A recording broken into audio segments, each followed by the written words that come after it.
Hey, podcast listeners. Dana here. Can I let you guys in on a little secret?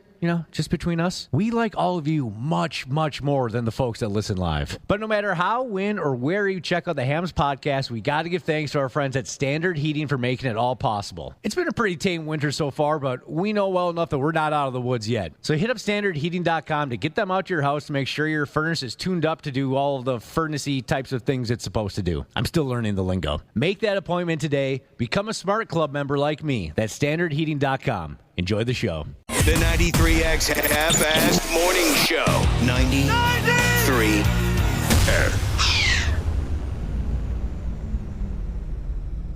Hello. This is... I love that. See, what's perfect about that, what do you call it in the business, the thing we just played there? The intro? Yeah, the intro. I love how the music dies. You know what I mean? Yeah. Like an elevator or something coming to a stop, because then when the next piece of audio doesn't hit, you can literally hear the show dying. Wait, you know what else? That's the actual sound of my stomach sinking through my butthole. Wondering what's going on. I think I got it figured out. This is all my fault. I forgot to turn something on. You guys have noticed that, right? It says, hey, the Half-Assed Morning Show. Brrr. Yeah, play that again. Play that again. And honestly, you can hear my stomach go through the rest of my digestive system and just kind of poke out like prairie dogging back there. That's absolutely perfect. Hit that thing again. In case The folks... 93X Half-Assed Morning Blah, Show. blah, blah, blah. Who cares? Who cares? Who cares? Dead. There it is. I just raised in my seat a little bit with the prolapse. And when things aren't working, it's just the perfect sound effect. Well, I All had something to play you guys. You did? Yeah, and I screwed that up. Nice work, Wapple. When me and my sister were playing cars, all we heard was like a big boom, and then we just were shook, and we didn't know what happened, so we went outside, and we were like, oh, there's a fire. And then I went to go grab my dad's fire extinguisher and gave it to him. Someone called the cops and the fire department, and that's all I heard. I think in Hollywood, that's why they say you never work with animals or kids, because they're a bit unpredictable. And that was a kid that swore on live TV. That's awesome. Out of Southern Oregon. Southern Oregon. There was some storms that went through the area, and they caused some power outages. So there's a local TV reporter from Oregon's ABC 12 talking to some kid about it live. How old of a kid are we talking? Maybe 12. And he dumped the F word? Yeah. Oh, F, it's a fire? Oh, F. It was nothing. By the way, his reaction was if he just was, a person talking and didn't really realize it. There was two other kids that kind of stared at him, and one stared at the reporter like, oh, boy. We realized what happened here. Cute. Hilarious. That's funny. I love a cursing child. I do. Oh, it's going to take all your strength, all your power, all your love, everything you've got. That's what it's going to take to get through this here Friday, but I got all the faith in the world that we can gut this out. Welcome to the Half-Assed Morning Show. Love this crowd. All you got to do is get through one more day. And then, Josh, the good news is, next thing you know, you'll be having the time of your life watching that highly anticipated football game on Sunday. Well, I told you guys I have no intention of watching it. And since then, I've changed my mind, and I'm going to watch it. Don't go back to the dark side, Josh. Nah, I got to watch Stay it. with us. Took him a couple days, but he made it. You were the chosen one. All I've been thinking all week is, come on, Sunday. Gimme. I need the Mahomes family on my television once a week, or I go crazy. It's pretty funny. I think it was Jimmy Fallon that mentioned this, maybe Jimmy Kimmel, one of the Jimmys. They were talking about how you're going to watch the Super Bowl, and Patrick Mahomes, he'll obviously be all over the thing. Yeah. And also, he'll be all over the commercials. So if you want to escape Patrick Mahomes, if you're tuning in for the commercials, you're going to get a lot of Patrick Mahomes. Oh, sure. The commercials. Nobody can win. I'm excited for the halftime show, so somebody let me know when that starts. My and then I'll wife turn is, it on. too. My wife is very excited. I didn't realize she was such a Kendrick Lamar fan. Kendrick Lamar. Yeah, that's the guy. I'm not familiar. That'll be great for you guys to see him or them perform at the... Speaking of the big game, our gal friend Janelle Klein is going to call us on the telephone later on. She's down in New Orleans covering the worst Super Bowl ever, and we'll find out what's happening at the parties. That's what Janelle has been doing all week long. You know, a little bit of work, but in the lead up, it's all beer parties. We'll find out who she's hooked up with down there so far. You know who I hope Janelle hooked up with for a night of unforgiving passion, Josh? Who? Erin Andrews. Oh, that name wouldn't have come to mind, but I'm so glad it. What about Carrie Underwood or somebody like that? Is she going to? I don't give two pumps about Carrie Underwood. I wouldn't know her if I was banging her. Erin Andrews kind of seems like the person that would. Oh, maybe this is too crass. Do you remember what Ashley said yesterday about her sex life? No. Where she's the she's the aggressor and takes charge. Ashley said that? Yeah, Erin Andrews seems the type as well. Ashley, you said that yesterday, that when it comes to sexual activity, you are the aggressor? Yep. And I'm not even... That's shocking. I'm not trying to be sexual as much as that was a sexual. I just seemed like she seems like a take charge type of person. Yeah, she's a go-getter. There's someone you don't want to mess with. Live from the Super Bowl later, Jungle Jane. And I regret saying anything. So you mentioned Kendrick Lamar and how excited you were. Yep. Jimmy Kimmel made a joke about that whole feud between he and Drake. Yeah. The halftime show featuring Kendrick Lamar is expected to be huge. They're saying they believe it will be the largest group of people ever to see anyone call Drake a ever of all time. Is there a prop bet on that? You know, there's all these prop bets. Oh, I'm sure there's got to be. On what exactly? That if Kendrick Lamar makes some sort of veiled or obvious burn towards Drake. He 100% will. I don't doubt it. You think even in the Super Bowl? Yeah, mostly because he just won a bunch of Grammys, and when he went up to get one of his Grammys, they played the specific song that I know Drake is worried about, and like the whole Grammy crowd sung the line that Drake is very worried about. So I think I have high hopes. I think it's going to get done. High hopes? Yeah. You guys have brought this up before. There's two or three of you here who are dialed into this rivalry between these two fellers. What's the problem? Now, Drake's the guy you see at all, like every Canadian sporting event, right? He's a big basketball. Yep. Does he go to the hockey games? I forget. I have no idea Not really. at all. He's more of a basketball fan. Okay, what was the question? What's the beef? I mean, I'm just saying that I want to make sure I got the right guy. That's the Drake we're talking about, right? The Drake. Mm-hmm. What's the issue? Honestly, it's hard to follow. There's a lot of like little things that led up to this. Okay, I just thought I thought maybe it was one big falling out. That's fine. Josh, Nah, there's a lot of little things. There's been little thins, and there's been songs. Yeah, he'll play some songs that instigate this rivalry. Ashley, you said you'd like to watch the halftime show. Someone let you know when that happens? Yes. Offended Millennial Jesus has texted in to say that the halftime show happens right after the second quarter. Oh, thank you. That's so helpful. Why are they doing that this year, by the way? Doing what? After the second quarter. Is that a new thing? It's they're trying to appeal to the younger crowd. Smart. Right. To do the halftime show this time after the second quarter. Things are changing, Josh. Things are changing a little bit. Well, they do that, right? Like you said, they want to appeal to the younger folks. Freshen things up a bit. There you go. There you go. Just get through today, and next thing you know, it'll be Sunday, and you'll get what you want. That much sought-after matchup of the Kansas City Chiefs and the Philadelphia Eagles. What is this about... what's this crap about Forrest Gump being America's all-time favorite movie? Nobody asked me about that. Yeah, I wish I could have been involved in this poll. No one asked me about any of these movies, but suddenly they've come to this conclusion, Josh, and I couldn't disagree more. Forrest Gump is America's all-time favorite movie. I mean, you know, I was a little surprised. I know it's a beloved movie by many. Oh, but, God, I couldn't stand it. I mean, if you look at the percentages, they're all pretty close.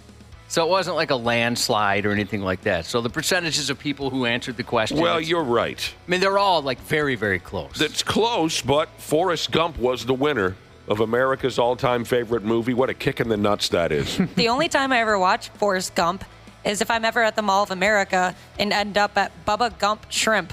That restaurant, they they just play it over Do they and over really? and over again. Yeah. Oh, I've never been in there. I didn't know that. Yeah, so the whole time I'm just like, oh, here's this bitch Jenny again. Oh, she is.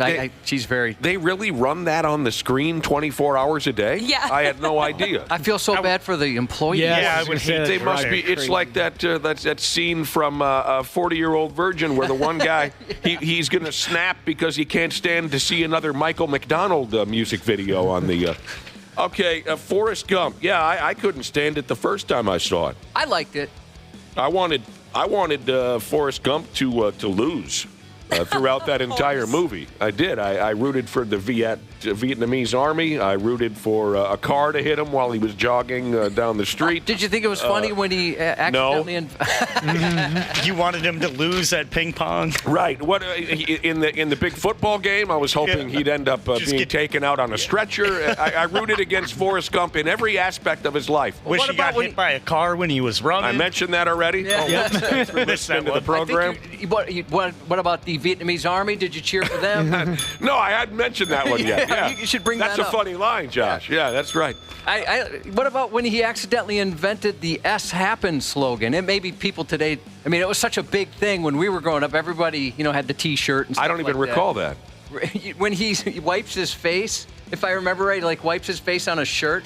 Yeah, and it becomes the Walmart smiley. I thought that was when he inadvertently invented the "Have a nice day" thing. Maybe I thought it was S Happen. It was 40 years ago or whatever. Yeah, I don't know. I didn't know he was responsible for that. Forrest Gump can kiss my ass. I never liked the guy. You want to get the rundown here? I'll dump it on you. These are apparently America's top 20 favorite movies of all time. Is yours in there? Mine? Yeah. No. Mine's close. Really? Yeah. All right, holler at me, Cubby. Well, I should say it's within the universe of the that franchise. Within the universe. Yeah, it's not the movie in the franchise, but it's within it. I'm looking forward to that. There's actually a couple on there, I could say. There's a couple on the list that you agree, like these could be two of your favorite movies ever. Definitely. All right, wow, that's great. Oh, I'm excited. Number 20. It's a top 20. Harry's Potter. Never saw it. That's up there on my movie list. It was okay. It seems like my wheelhouse. But Yeah. I didn't really get into it. My wife loves them. I never really got into them. That's a comfort movie for me. If I have nothing else to watch and I just want something on in the background that makes me feel good, Harry Potter. And they're always around the holidays on TV, so I always kind of associate them with the holidays for some reason. A lot of people consider those Christmas movies, actually. Back to Forrest Gump, which we've already spoiled. That's number 1 on this list of America's all-time favorite movies.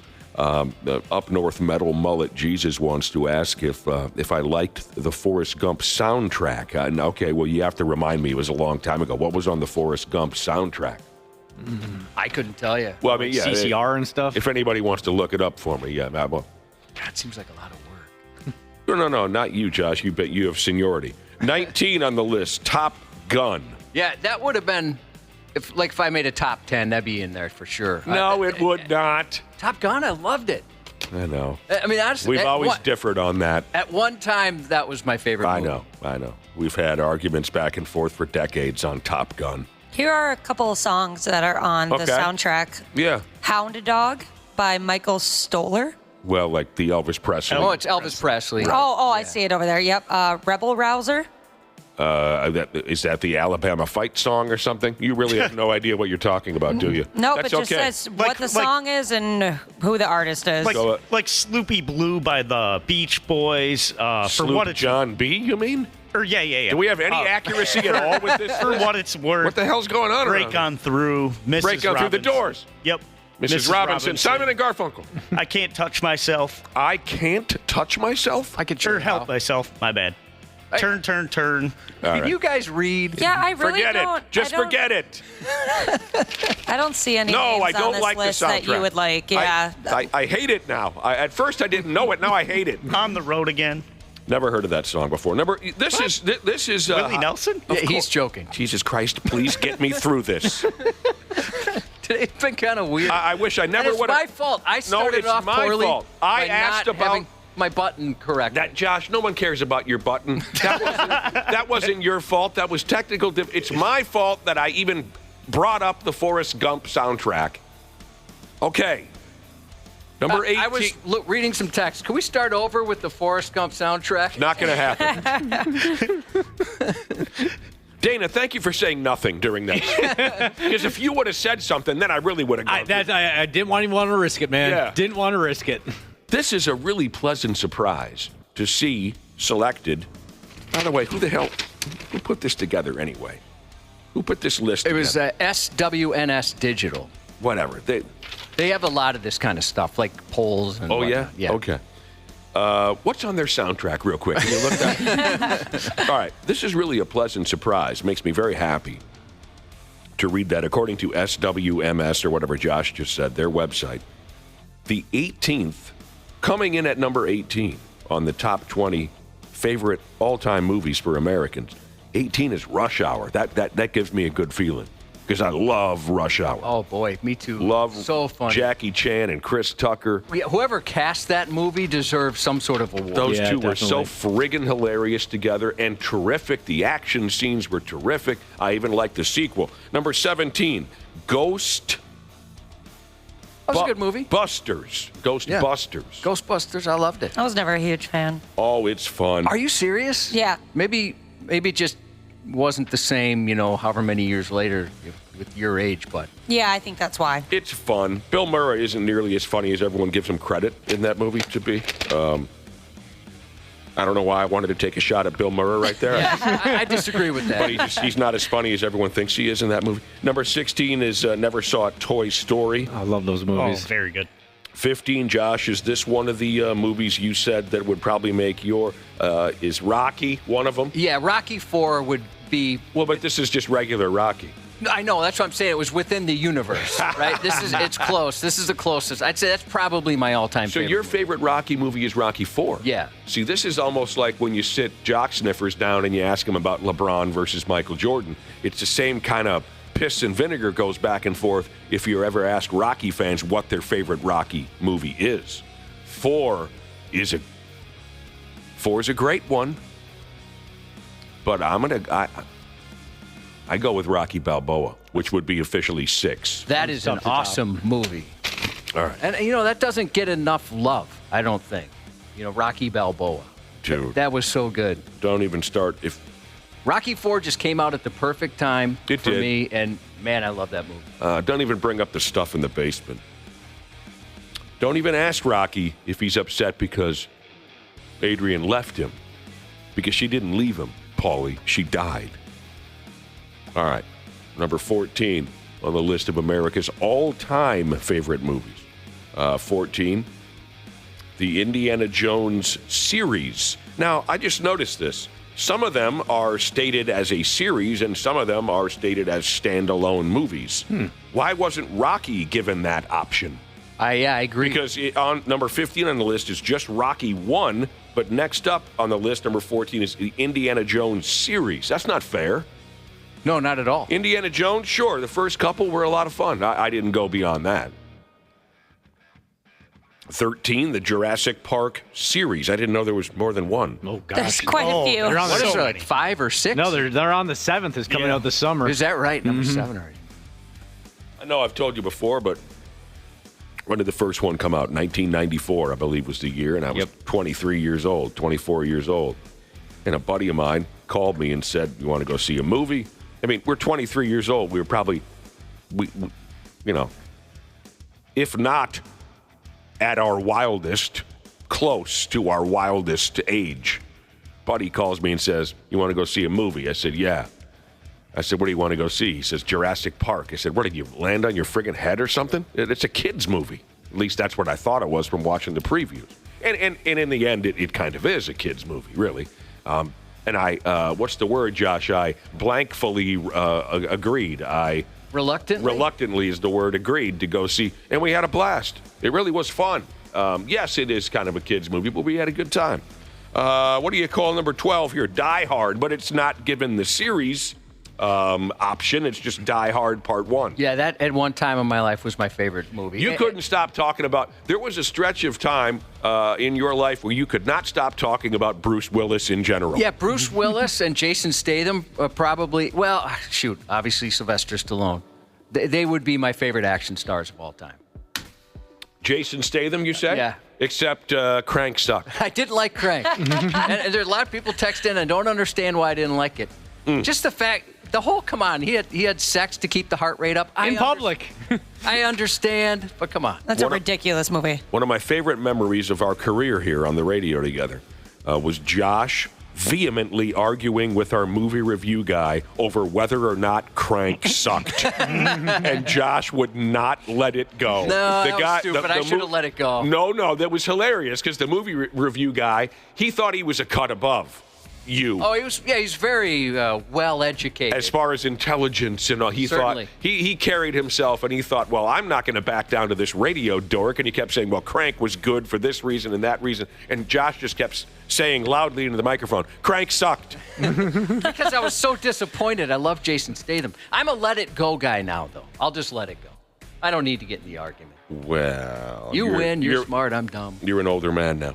Our 11th favorite movie of all time here in America, Back to the Future. Oh, for sure. Yeah.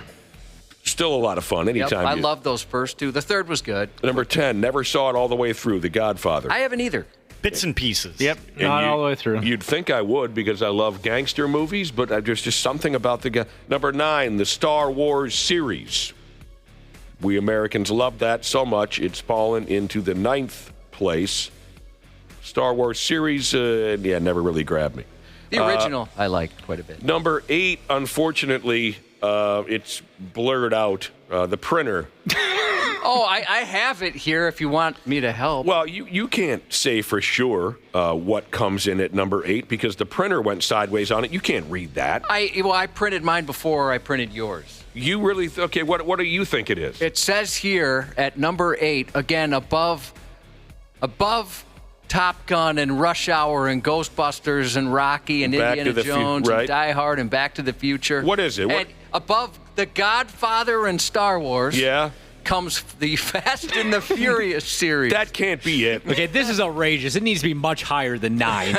It's 8. 8. That It can't is be higher. right. It doesn't say Fast and Furious. It says Fast Times at Ridgemont High. Wow, they said the whole series, too. They did. Never saw any of them, and I never will. I was thinking that maybe they weren't saying series for some of the movies that are series because maybe one of the movies really sucked, but that disproved my theory on that. Come on with this. Number 7, the Home Alone series. Oh, so good. Yeah, absolutely. Oh, I mean, the first two. Give me a break. We'll drop off in quality after that. But. Okay, now I'm pissed because number 6. Well, I got to be clear on why I'm pissed. Number 6 is the John Wick series. Never saw it. Very good movies. Now, I don't care if the John Wick series ends up on this list of America's 20 favorite movies of all time. Fine, fair enough. Go ahead and have your John Wick series in there. But now it's dawned on me that just like you were saying about the Fast and the Furious, how in God's name does it finish above Star Wars and this and that? How is it that John Wick, that series is in here, but the Rambo series is not? Yeah, Rambo should be on here, too. That's crazy. Number 5, our 5th favorite movie of all time is Dirty Dancing. I've never seen that. Never even seen it. Never saw it. It's a lot darker than you think it is. Yeah, it is. That's Oh, not is it gonna- really? Yeah. Yeah. Everybody better die at the end. I thought it was a romance. Yeah, kind of, but there's some like mature themes in there. It's darker than we think. Yeah. Okay, well, I thought it was just like I'd watched parts of it as a kid because my sister would always have it on, and there's music and it just looked lighthearted and fun. And then I actually sat down and watched it with a girlfriend later in life. I'm like, whoa. There's music. Wapple, can you read the soundtrack to Dirty Dancing? Yeah, hold Jesus on, I got Christ. you guys. Dirty Dancing. Give me a friggin' break. That's embarrassing. Josh. Team Busted Jesus has texted in, and he has a statement, and I need your response as quickly as possible. His statement simply is, via this text message, Crank was awesome. Go ahead. What's your response He's to saying that? Crank, the movie Crank was awesome? Yes. I respect his opinion. I respect that. Some people might disagree with Give you. us what's really on your mind. I mean, how much respect I have for Team Busted Jesus. I miss the old Josh. The old Josh would have shouted, Crank sucked into the microphone. Number 4, The Lion King. Never saw it. Great movie. Is that right? Should it be the 4th? Whatever. The new one is Probably really not good. that. Oh, is it? I want to see it. Yeah, I don't know that I would I would put that high, but 3, Titanic. Yeah, absolutely. 2, Wizard of Oz. Oh, I haven't seen that movie in forever. That used to be a staple of my childhood. Fireplace Jesus also thinks Crank is awesome. Yeah, Crank sucked. We get so many people that love the movie that I must be wrong. How is the Goonies not on there? Because it sucked. You pick them up, you dropped them, Jesus. Because it totally sucked and never saw it. Oh, a few people are saying that. The Goonies. Come on, don't be doing this. I watched that movie like crazy when I was younger. No, so. me too. The Goonies. Anytime it's on, too, I get sucked in. One of the stars of the Goonies has a new movie out today. Ke Huy Quan. Mm-hmm. He was Data in the Goonies. Also, Nick, you'd know him as Short Round from Temple of Doom. Don't care. I played the Jay Cutler card. Yeah, you did. You're a terrific crowd. Don't you love this crowd, Josh? Of course. That's why I'm here, man. I love it. I love Cranked, the movie. Jason, it's an old Jason Statham movie. A lot of people do? What? Okay, No, that they movie don't. did suck, Josh. Like, I 100% agree. Ashley says it sucked. All right, elementary school custodian Jesus thinks that Crank sucked, but he also thinks Jason Statham sucked. Well, then you're not going to like Crank. Yeah, now, of course, the text machine is blowing up with the never-ending parade of whatabouts after we've discussed the 20 supposed favorite movies in American history. We're getting a load of whatabouts, and I agree with a lot of your whatabouts. I do. Like, for example, Goodfellas. Give me a friggin' break. Goodfellas. Perfect movie. Tombstone, perfect movie. Oh, somebody said Jaws. great. Yeah, that's a good point. What about Roadhouse? No. Jesus. Garbage. Oh, really? I thought you liked Roadhouse. Yeah, I mean, it's good. I like how garbagey it is. good. Gladiator. Garbage. Oh, great one. It's not did not it's like not an the next American one. movie. It's not? Nope. But I know these things. That's not American. Well, I guess you're right. It does take place in Bunch of funny guys from somewhere else from the beginning of time. That's not American. East Winstead Jesus said, I like how Dana says the Home Alone series, quote, drops off in quality after the second one. Dana, meet Fast and Furious. Fast and Furious? Hey, meet Dana. They didn't peak until 7, okay? Braveheart, not an American movie. Oh, so good. Not American. Blazing Saddles. Oh, That's love a funny movie. That's a very funny Absolutely movie. love it. Teen Wolf should have been number one. All right, we got to That's a get great going. movie, too. We got to get somewheres. What did I say earlier, Josh? Who's coming on the show today? Janelle Klein. Janelle Klein will be calling in live from the Super Bowl. She's going to roll over and tap on the shoulder whoever's next to her, and we're going to try to guess who it is. Oh, who dis? Nice. And I think my money's on Aaron Andrews. You are terrific. Cold morning out there. Hang with us. We'll get through it. We'll return here in a few minutes. I believe the stupid news is next on the Half-Assed Morning Show. The 93X Half-Assed Morning Show. They got their heads up their ass. On 93X. Dana here to tell you all about my new friends at Standard Heating and Air Conditioning. You see, I've been doing apartment living ever since my parents kicked me out back in the day, but now I'm back living in a house. I'm absolutely clueless when it comes to any project. That's where Standard comes into play. They cranked on my furnace to get it really cooking for another cold winter. And think about this. Standard's been doing this for over 95 years. That means at one point, they made sure your great-grandpappy was all nice and warm in his butt-flap jammies. So get in touch with the folks at standardheating.com and make sure you ask about becoming a Smart Club member. That's standardheating.com. Stupid news on the Half-Assed Morning Show.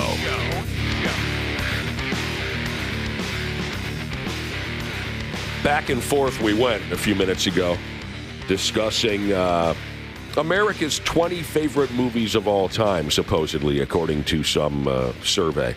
America's 20 favorite movies of all time. This was said.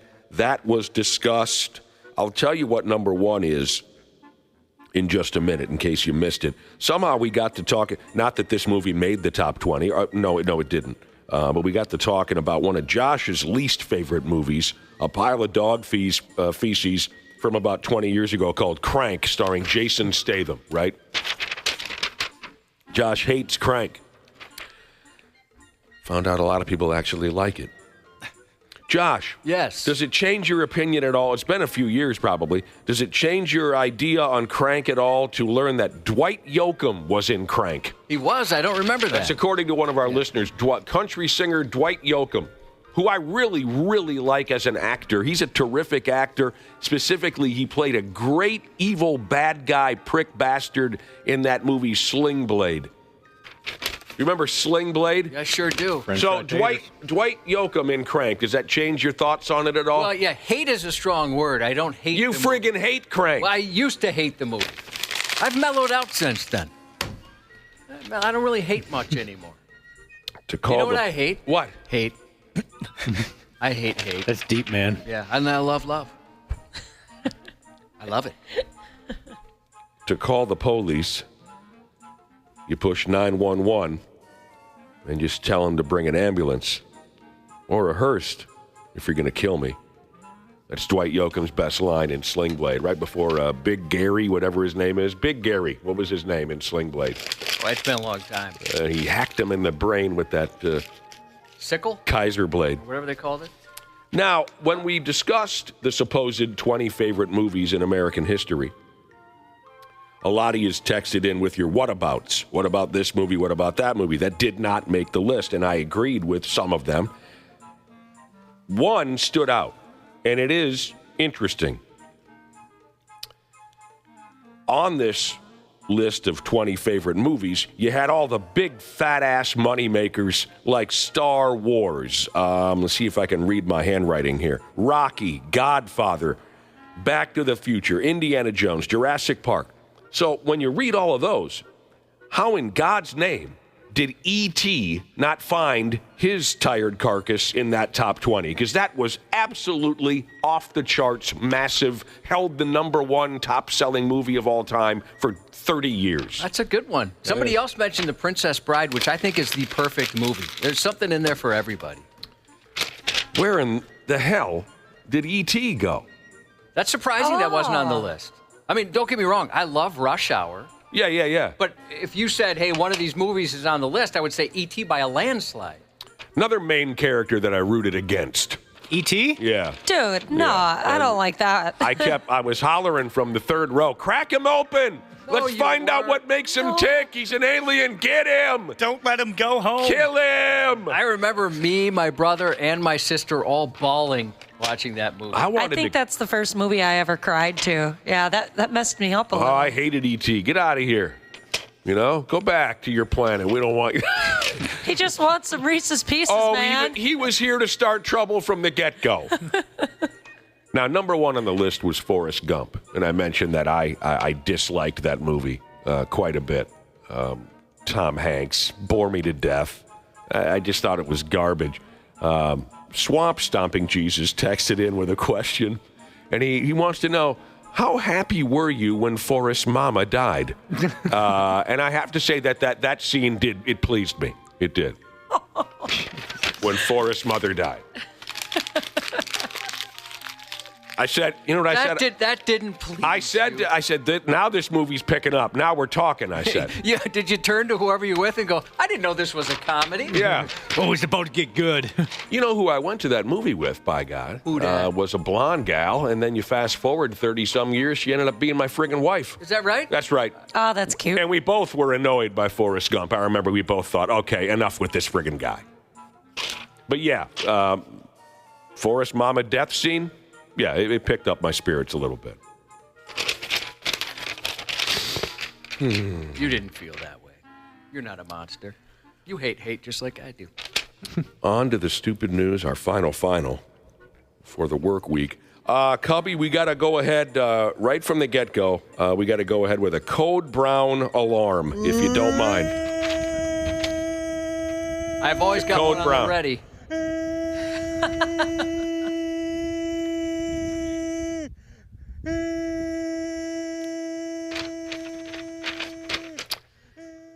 Thanks for having that at the ready, Josh. So now folks know what we're dealing with. And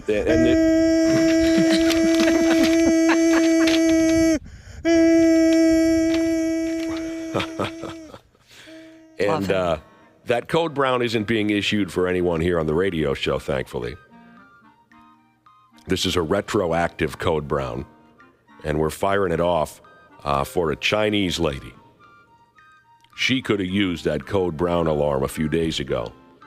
She had one knocking on the door so hard that she had to abandon her child on the street and run for a toilet. Luckily for her, the police were there to give her a hand. This is up on 93x.com. Did you hear what Ashley just said, Josh? I did. There's video available, and you can see it on our website, 3x.com, whatever she said. Summers on the streets of a Chinese town called Xi'an. 3 cops were standing around, just being cops, making sure nobody gets squirrely, like you might see in the city once in a while. A couple cops on a street corner, just making sure nobody acts up. And in the video, you see a lady rush up on these cops and desperately hand over her tiny little kid. And the lady appears to be in a panic. And she quickly explains something or another to the cop. The cop nods in approval at the lady, and she goes running out of sight. Baby now in the cop's hands, and she's running for her life. Turns out the gal said, "Look, I got about 30 seconds before some day-old Peking duck gives way on me here. So do me a favor and hang on to this ungrateful kid for 10 minutes." And the cop did. I hope that kid at some point in their life is happy and grateful that mom didn't make them a part of that whole emergency right there. Most moms would just take the baby in, Yeah, too. that's what I would think so as well. That's what I wanted to ask you guys about, because some of you know kids and you deal with kids now and again. I thought that parents these days just brought their babies into the John with them when that kind of thing happened, and the kids just have to sit ringside for just absolute horror.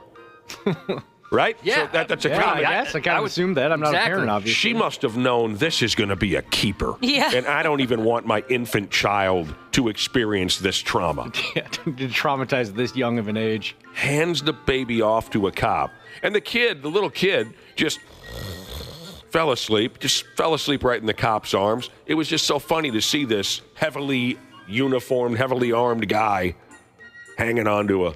Yeah, I would never think just to hand off the kid, but that was a nice thing she did. She's like, you don't want to be any part of this. That would change their relationship. Sure as hell, about 10 minutes later, Mom came strolling back, looking like she'd lost a few pounds. Grabbed her child back, said thank you to the cop, and they were on their way. Yeah, like I said, I have friends who tell me stories of having to drag their children into the bathroom with them when all hell's about ready to cut loose. And sometimes, you got to bring a boy into the girl's room or a girl into the boy. One of my best pals, who's notorious for gut problems, whenever we go anywhere, I have to be prepared for an emergency pit stop or 3, because this guy's guts give way on him all the time. And it's his lifestyle. He drinks himself sideways. He's always ordering the most ridiculous meals. Everything's spicy, everything's fried. Not that I'm some kind of health nut, but I know my limits when it comes to that kind of thing. So he's notorious for this. And when his daughter was a tiny little girl, they were at a Snoopy ice show or some nonsense like that. And his guts went brrr, and he had to get into the John right now. So he grabs his little daughter by the wrist, and they're quick stepping their way to the men's room. He shuts the door of the stall and unleashes the fury, and he says, "Now don't go anywhere. You stay right there where I can see you. I can see your feet from under the stall." He tells his daughter, "Don't go anywhere. Daddy's got to go potty." And he said it was just absolutely brutal.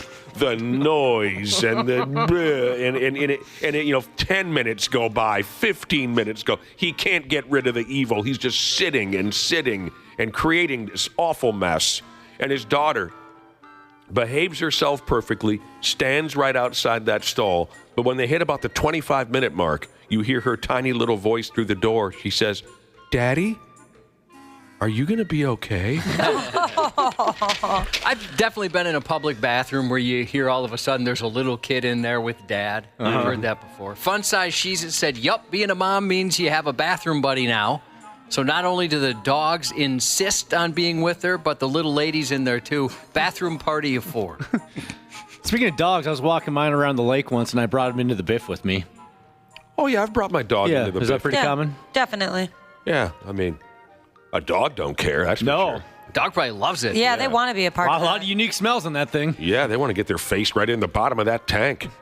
Oh, gosh. Yeah, I never thought of when I eventually become a mom that there's going to be somebody in the bathroom with me, because you guys know I absolutely hate that kind of stuff. I'm not good at peeing in front of people either. Oh. That's going to be awful. Practice makes perfect, actually. Oh, no. I'm going to feel so self-conscious. To give you a little clue or some insight as to what you might notice at my house, if you come over and you hear my wife go, "Hello, sir," that's one of the dogs joining her in the bathroom. For whatever reason, I tell you, you can close that thing where they can't get in, but it's always somewhat open, and they just kind of work their way in the bathroom. They love watching her pee. Yeah, they want a piece of that. Yeah, they love it. My favorite kid in a bathroom memory was the XL Energy Center Pecker Checker. And this was at a Pigs game many years ago, where it's in between periods, and I go into the men's pisser, and of course we're 7-8 deep at each of the urinals. Everyone's behaving themselves and waiting their turn, and this little boy runs in.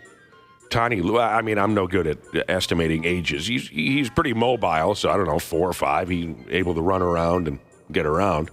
And he immediately runs up to the front of the line, and he's directly behind this man's ass cheeks who's taking a leak. And then the kid whips his head around and looks at this man's penis.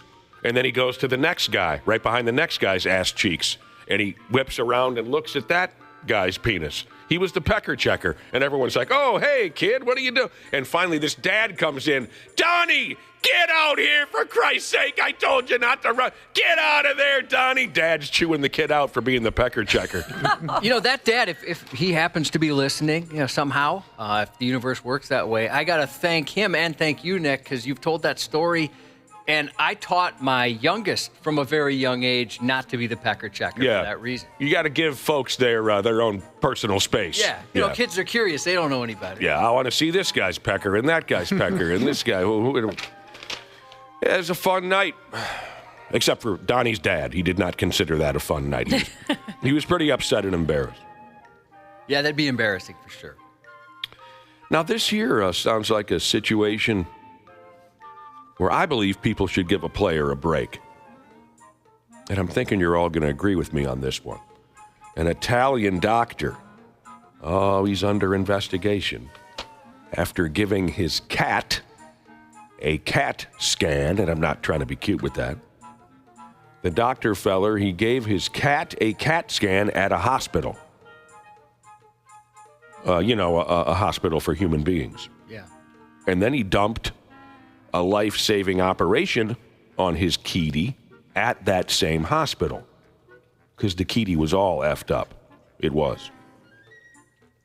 So the doctor, I'll give you the full spiel here. The doctor goes by the very Italian name of Gianluca Finelli. Gianluca, I think is how you say that.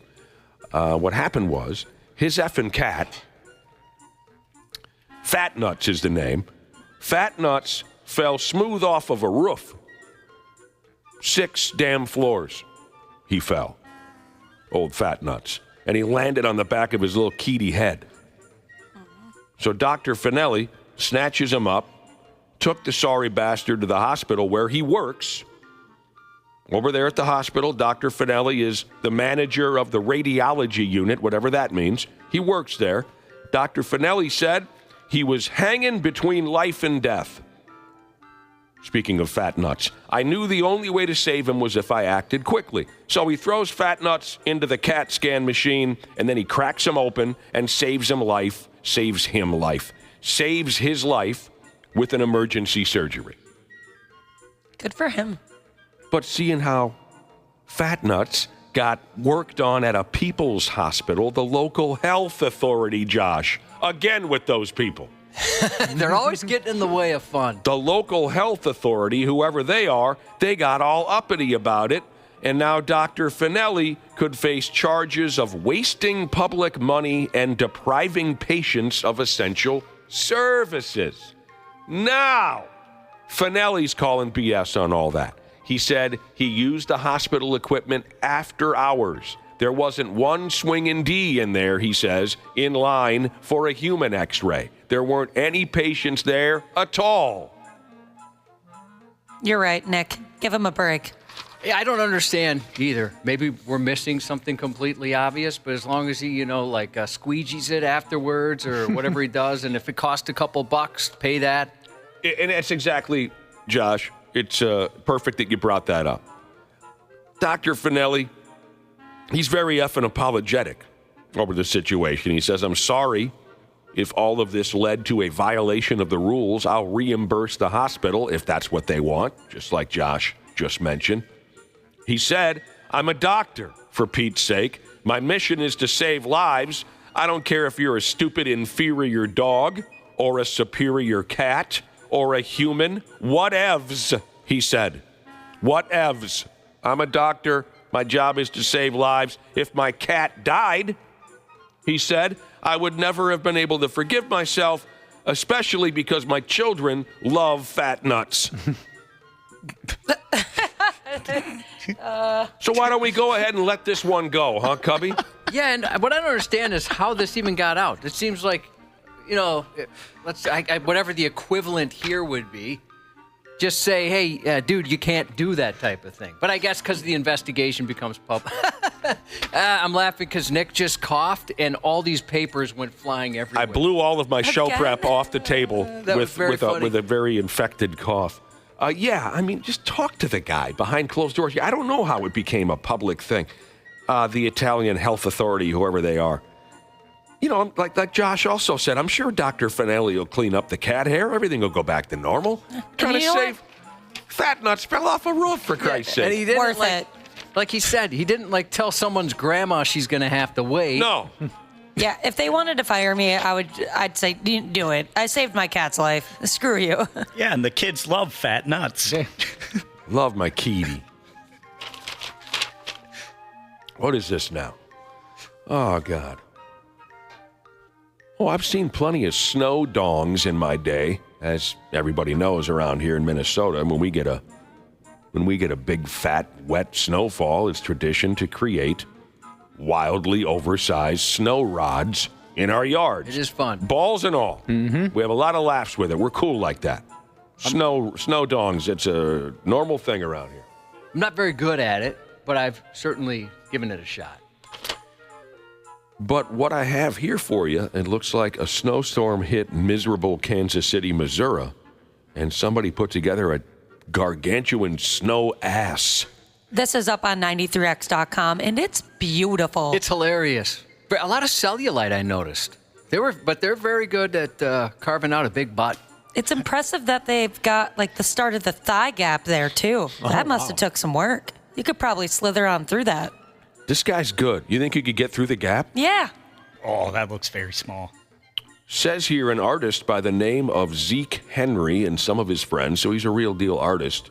They built an 8-foot-tall snow ass on the lawn of a local art museum, a joint called the local art museum. Who cares? And ever since, folks have been driving out of their way to get a look at them cakes.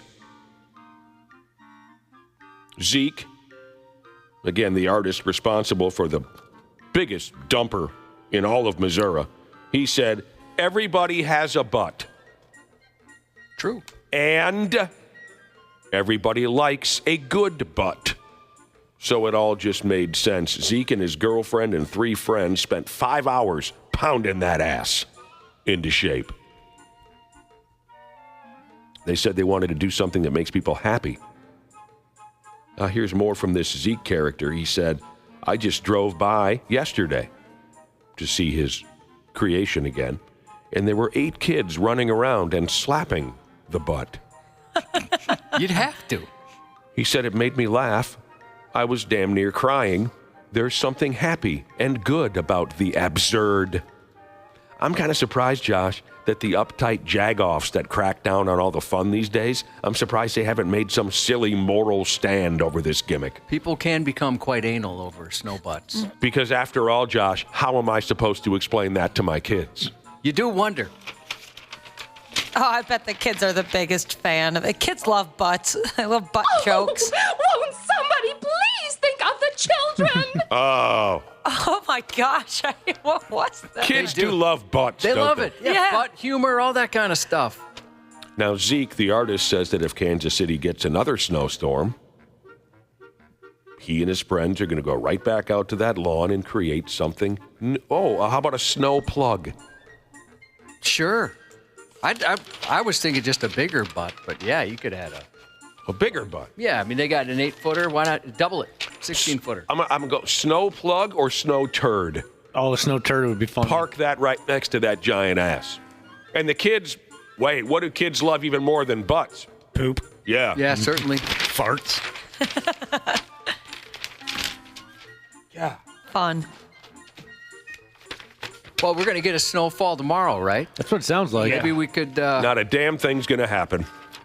I hope you're right. Maybe we could take a crack at it? All right, take that out of the podcast. I want to now. It's been a while since I've been creative with snow. In dong-like fashion? Yeah, the last time I ever played around with snow was when I made a large snow dong. You did, huh? Yep. That was a good time. How tall did you bring her? Not very tall. Oh. It was more for just comedic purposes amongst me and my girlfriends. A snow penis created for comedic purposes? Well, some people really love the art. True. It had a practical use. Right. Christ, Josh, just when I thought I was in the clear, here's one more effing English story for this week's Stupid News Report. It's frustrating. We've shared our swimming lessons stories once or twice before on this here radio show. I sucked at swimming. I still do. I mean, I could have stayed afloat if I had to back in the day. Like, let's say I would have fallen out the boat as a kid. I'm confident I could have kicked my way to shore, but it wouldn't have been pretty. I've never been a good swimmer. Could you do it now if you fell off I'd your boat? sink to the bottom like a stone. Hell no. Ashley, when I'm on the boat, and I rarely jump in the water anymore. What the hell? If I ever do get in the water anymore, I put a life jacket on. I've been doing that for 10 years. The thought of you in a life jacket is so adorable. I don't trust that I'll come back out the drink. So if I jump in to do whatever, I put a life jacket on. And yeah, I've been laughed at, but I don't care. I'm too old for that. I'm glad you're being safe. Yeah. Do you do the life jacket diaper where you could just sit in the water a little bit so you don't have to? No, because I don't really. Anything? No, that's a good idea if I wanted to sit there for a while, but I never want to sit there for very long. Okay. I strap it on just like a 4-year-old and plash. I'm in and I'm out of it. I've had success with the water wings. That's about all I do. Water wings. Swim lessons. So back when we were kids, Josh and I, separately, we both had experiences with turds when we took swim lessons. I remember it like it was yesterday. Some kid left a thick log in the pool and we all had to jump out, and we never went back. When our kids took swim lessons, probably once a month, they'd call and say, hey, it's all done today. We got to shock the pool. Somebody pooped in there. Yep. I thought when you were a kid, someone took a dump at swim lessons right in the pool. No, I took one swim lesson at Lake Harriet, and they shut it down because they had to create a human chain because they thought someone drowned. Oh, Did that's that what it was. scare you for a while, Josh? I was terrified. I was real little. Did you think, oh, God, is it me? No, I knew it wasn't me. You knew it wasn't you. Yeah, we had turds in the pool in swim lessons all the time. That's how it got called off. Yeah, they sent us home, and then our folks never sent us back, which is why my brother and I, don't expect us to dive into the river and save anybody. Neither one of us can swim. So yeah, that was my one and only swim lesson. Here's the deal. In stupid-ass England, in the middle of swim class, the local swim teacher got drunk and fell ass over apple cart into the pool. When you go as a parent to swim lessons, it is so boring. Oh, God. That would make it kind of fun. My wife was a swimmer in high school. She was on the swim team and everything. And I think just recently she was talking about she doesn't understand how her parents could handle it because it was still friggin' boring. Bring a book. I don't think they really came that often. You'd have to ask her because, yeah, I mean, good Lord, watching your kid swim. This swim teacher was hammered, and he kept falling into the pool over and over again. And later on, someone found an empty bottle of wine in the boys' locker room. Of course, it's wine because the English do everything ass backwards. I thought that was pretty funny, too, that it was wine. I was not expecting that. They're so stupid. So now this drunk idiot has been banned from teaching the little neighborhood kids how to swim. Oh, my gosh. Liam Knight is the sorry sumbitch's name. The kids in his swim class said he was acting funny all day. He was slurring his words and all that. Turns out dude was popping pills on top of his drinking, so, Whoa. Nice knowing you. Back to turds in the pool. This wasn't a swimming lessons incident, but my buddy of mine worked at the local water park in the summer. The rest of us were going up north to a cabin. He really wanted to go, but he had to work. And he was begging us, offering us cash money to be the first one into the water park that morning, take a quick dump, run out so that they'd have to shock the pool and he'd have the day off. But none of us were that willing of a friend to go take a dump in a water park so he could come get drunk with us. You guys aren't true friends. Thank God. He thought it was like a brilliant idea. Like, how are you guys not doing this for me? What's that movie where they just throw like a Snickers bar in there or something? Caddyshack, it's a Baby Ruth. It's no big deal. Just takes a bite. One of my youth hockey coaches was a big, big drinker. And one night he was so damn drunk behind the bench he could barely stand on his own. That dude ruled. God.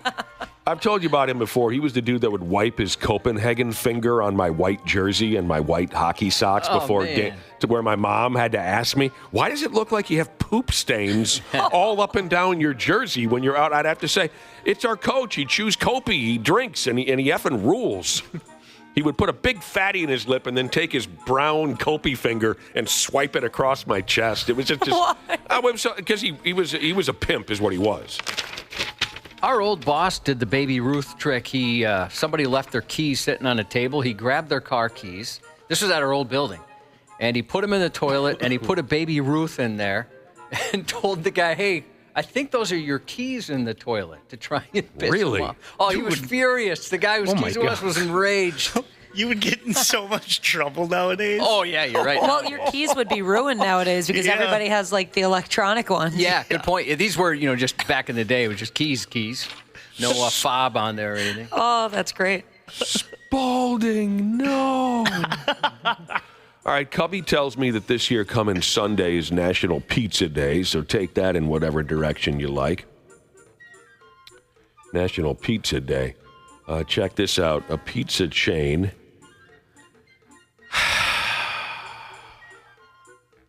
in England. They call the joint Woody's Pizza. There's three of them out there in England. They're looking to open another restaurant in a town called something. But town officials, let's call it Dildoville. In a town called Dildoville, they want to add another Woody's Pizza. The people who run Woody's, they want to open one up in Dildoville. But town officials and city council type folks, they said no. And they said no to Woody's Pizza. They say, we don't want you opening a restaurant here because our kids are too fat. Wow, I did not see that coming. No, thank you, Woody's Pizza. Do not open a restaurant in the town of Dildoville because our kids are too friggin' fat. Oh, my gosh. Yeah, there's nothing you can do about it. If a pizza place opens, you got to go eat there. Right. You got to bring the kids and make sure they eat a whole pizza themselves. And whoever's running things in Dildoville, they must be some real health nut type of, I want to live forever is how you say it, annoying type people, because they've shut down other joints. Other joints have said we'd like to open in your town, and they said no because they say our kids are just too flabby, in their opinion. One city council member said, my daughter has an ass like a $2 mule, and she's 9. Locals don't understand what the problem is.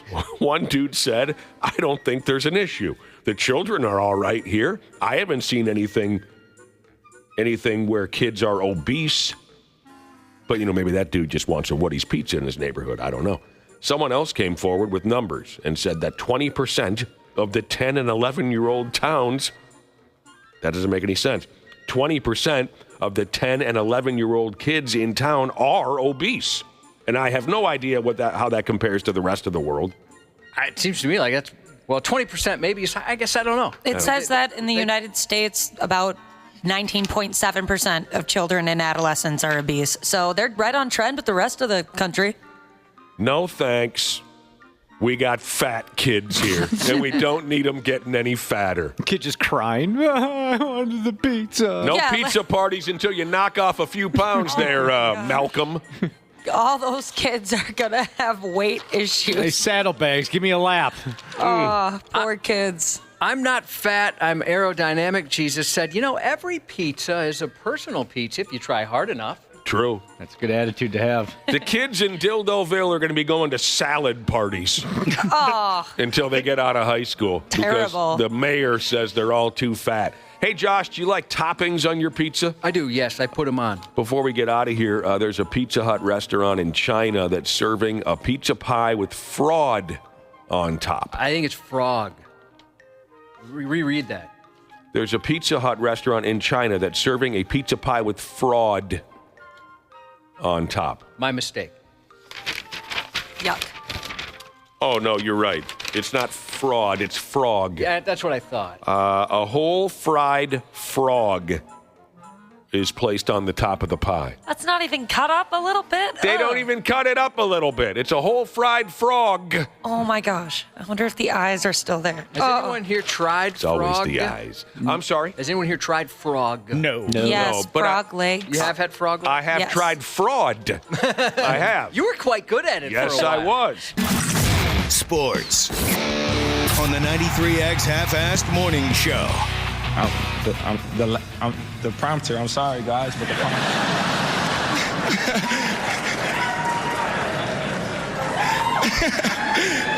All right, that's good right there. We're going to start it over.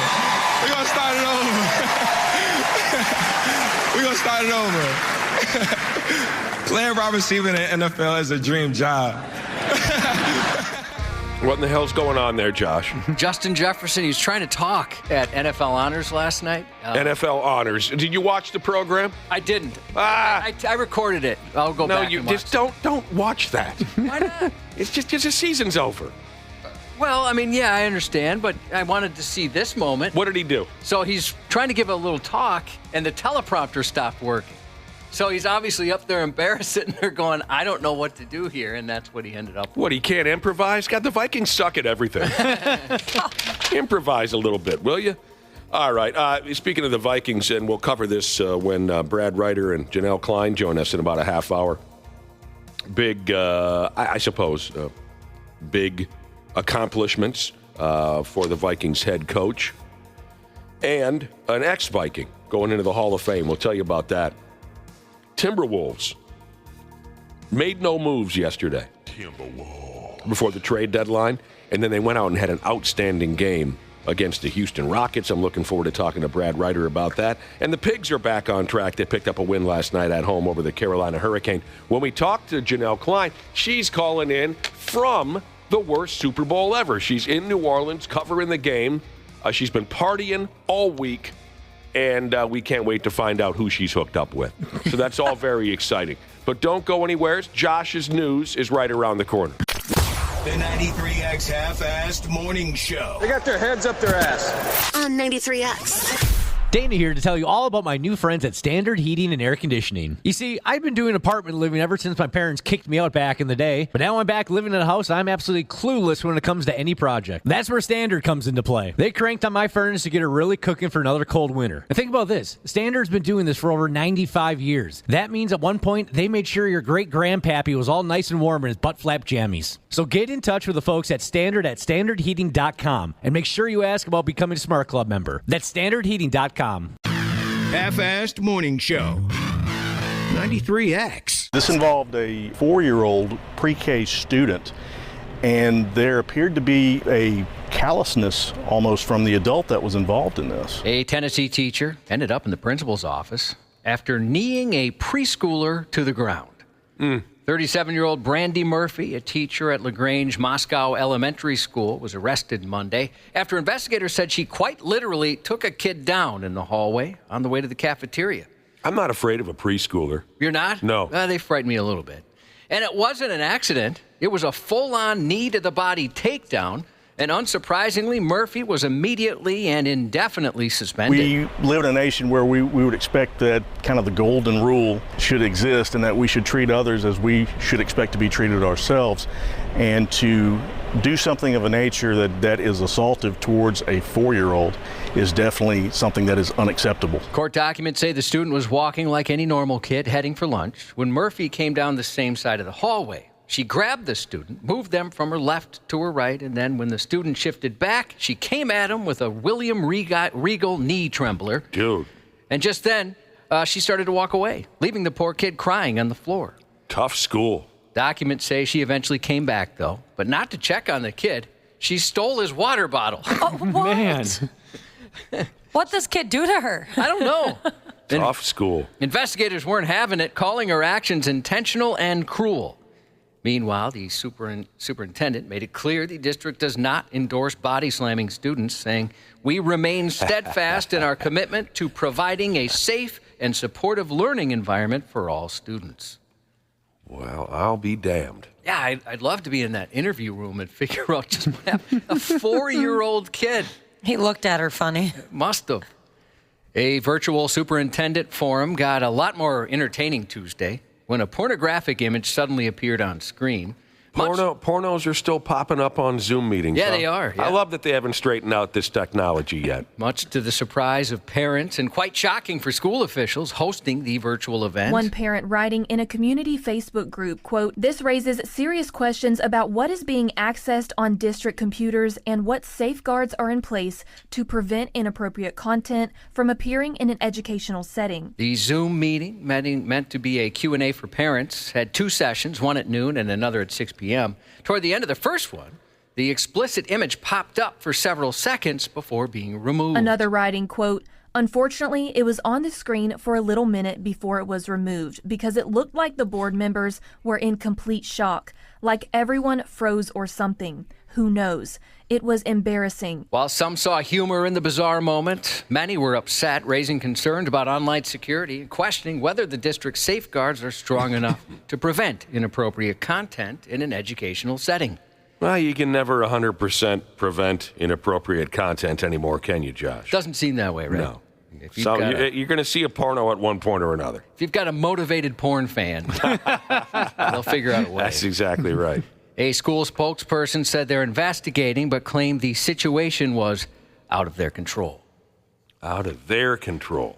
The AVN Awards are all about people pounding each other, but this year the hottest scene wasn't on a porn screen. It was in a casino where 2 industry players went full contact in a fight that's now under police review. 37-year-old Jay Playhard, an adult film content producer, had a not-so-friendly climax with porn star Kendra Cox's husband, a man who goes by the name Stay Ready. This happened at the January 25th event inside the Virgin Hotels in Las Vegas. It's like the names for the worst superheroes imaginable. Yeah, it does. It sounds like they were trying too hard. Too hard. According to witnesses, the tension, but I suppose all the good names have been taken. Donnie Too Hard. According to witnesses, the tension escalated faster than a husband closing an incognito browser window when his wife gets home from work. Words were exchanged, things got heated, and before anyone could yell money shot, hands were flying. Security footage shows Stay Ready strutting up to Play Hard, saying something, then landing a punch to Play Hard's head. Kendra, best known as a naughty housewife, and owns the porn company Girls Gone Wireless with Stay Ready. It's Kendra Cox, right? Kendra Cox. Got it. She said her husband laid the smackdown because they believe Play Hard has been pirating content. Not just from them, but from others in the industry, too. Playhard, who's worked with Kendra as a content manager for about a year, says that claim is total fiction. A rep for the AVN Adult Entertainment Expo said they're working with hotel security and law enforcement, but declined to comment further. This is up on 93x.com, too. Well, that's just a black eye to the industry right there, It's Josh. unfortunate. You don't expect to see something like that. You really don't. I thought they were all in cahoots. Mm-hmm. Well, it was stay hard against who again? It was play hard against stay ready. Play hard and stay ready. An Iowa hospital worker's out of a job after a shocking video showed her casually flossing her teeth while standing over a patient. Yuck. The woman, 38-year-old woman, apparently, a 42-year-old woman who goes by Cole Tiny Cross. She was in the hospital battling. I've got this all screwed up. I'm sorry. Did something happen? Yeah, this is my fault. I wrote this terribly. Joe Bainbridge. It's a gentleman. He's 38. He shared a Facebook video of his best friend, 42-year-old Cole Tiny Cross. They were in the hospital battling congenital heart disease. But instead of capturing compassionate medical care, the clip caught something far more disturbing, a nurse's aide nonchalantly flossing away right over him. The hospital didn't waste any time responding. As soon as this unacceptable behavior was flagged for us last week, we addressed it, immediately suspending and then terminating the employment of the staff member involved. Terminating her employment? Yeah, she's done. Well, what in the living hell happened there? Just trying to get a Brussels sprout out of her... Yeah, you just don't floss over someone's head, I guess. Okay. Especially if they're recovering from something very difficult. As for whether the aide will face further consequences, the Iowa Board of Nursing has yet to weigh in. They floss in Iowa? I mean, that's the subtext here. She's a visitor. A 44-year-old Florida man's been indicted for arson on federal property after authorities say he set fire to a national forest twice. A U.S. Forest Service officer spotted him tending a campfire nowhere near a campsite. When confronted, he claimed he's a sovereign citizen. And Love those people. And had every right to burn whatever he pleased. Whatever. For context, the FBI classifies sovereign citizens as anti-government extremists who believe they're above the law, untouchable by courts, police, and even tax authorities.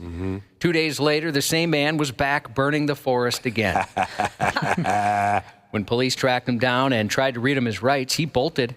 They chased him, tackled him, and slapped on the cuffs as he fought back. I wonder what's going to happen, like Josh, with his wife and his high-paying job. That's a good question. Yeah. Yeah. He told officers he was just trying to do the Forest Service a favor, insisting once again that as a sovereign citizen, he could do whatever he wanted. Diplomatic community. Now he's facing federal charges and some legal reality. I'm wondering what all of his friends are going to make of this. A 29-year-old Florida man was collared at a Georgia auto parts store after spending over an hour barking like a dog.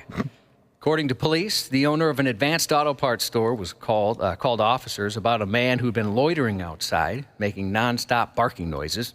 When police arrived and confronted him, he seemed confused and said he had no idea he was causing any issues, she said, between barks. Police noticed that sitting on the passenger seat of the man's car was a clear bag filled with syringes, one of them loaded with a clear substance. A deeper search turned up another baggie, this one containing a crystal-like substance.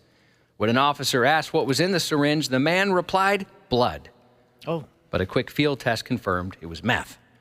While running his information, police discovered he'd already had a warrant out of his home state of Florida. Was it like a big dog or a little ankle biter? Or what route did he take? Yeah, I wish I had audio of it to tell you. Maybe he changed it up. I mean, over an hour he was doing this. Man, your voice has got to be shot at for that. I do love that It's like, I'm sorry, I didn't think this would be a problem. I was just hanging. I grew up with a kid where if you gave him a quarter, he'd make his hair bark. I think you'll have to explain that. Well, if you gave him a quarter, he would grab onto his hair, and then he would go, woof, woof. Did he make more than a quarter? Oh, yeah, we were all entertained by it. Is that right? Well, he made a lot of money. A 22-year-old Wisconsin woman. I knew a girl that would make her boobs talk. Oh. Yeah, How much money do you have to give her? She would do it for free. Whoa. Yeah, what kind of ththings did her boobs say? I don't remember. I was kind of focused on her boobs. Yeah, I would be too. But I noticed there were words being said, and she pantomimed her boobs as if it was a mouth speaking those words. Where'd you meet this lady? State Fair. Did she have a booth? No, she was walking by our booth. She was walking by when we were the Edge. She was walking by our booth. Where are you guys headed? I'm going to hit up the Pronto Pups. I'm going to go see the cattle barn. I'm going to stop by that booth where that chick makes her boobs talk. True story, follow up. I ended up living with her for about 2 years. What? Yeah. How did... That's nuts. Did you do that on a regular basis then from then on? The boob talking? Yeah. Nah, once we got in a relationship, her boobs stopped talking. Oh. That's how it always plays out. Yep. And then we broke up and quiet. she stopped talking. A 22-year-old Wisconsin woman attacked her boyfriend with a large pink-handled kitchen knife last week, plunging the blade into his neck and slicing his arms and chest during a disagreement. That's it. He's dead, right? Nope, he's alive. The disagreement was over using their house as their future wedding venue. According to the criminal complaint, the attack came out of nowhere. The victim woke up to text messages and screenshots between the woman and his mom, sparking an argument that quickly escalated.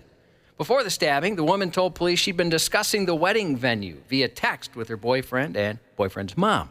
It's unclear what exactly was said in those messages, only that they made her feel uncomfortable. At some point, she told her boyfriend she didn't want him around her daughter anymore. Authorities say the woman came home from work early last Wednesday and without hesitation launched the attack. A violent struggle ensued, with the boyfriend suffering multiple stab wounds. At one point, he desperately attempted to pack his things when she chased him around their home, knife in hand. The woman later described the incident as a heated physical altercation. She told police her boyfriend had threatened her that day and assaulted her as well. If convicted, she could face up to 30 years in prison. Why even bother packing your things? Just get out of there. Yeah, good point. She's chasing you with the knife, man. You can come back and get them later. I need my phone charger. She cut a player. She did, plenty of times, right in the neck even. You know what, Ashley? We should have asked you this in the moment, but it didn't dawn on me. Hope you don't mind me asking me now. Josh was just talking about this gal that he was in love with at one point, who would make her boobs talk. So my question is, Ashley, if your boobs could talk, what would they say? I wish I was bigger. You know what? I have a part of my body that would say the same thing. Valentine's Day is next Friday. What? And if you got anything or anyone in your life that's annoying, and somebody you'd like to feed to a reptile, the Minnesota Zoo can help with that. Oh, this deal. For $15, you can name a bug after your ex or anyone who's been annoying you, and then watch as it becomes dinner for a lizard, possum, turtle, or any other hungry critter. To make sure the irritating person in your life knows how you feel about them, the zoo will even send a personalized e-card to your, quote, special someone, letting them know a bug now carries their name and will soon travel through the digestive system of a zoo animal. Oh, I hope I get one.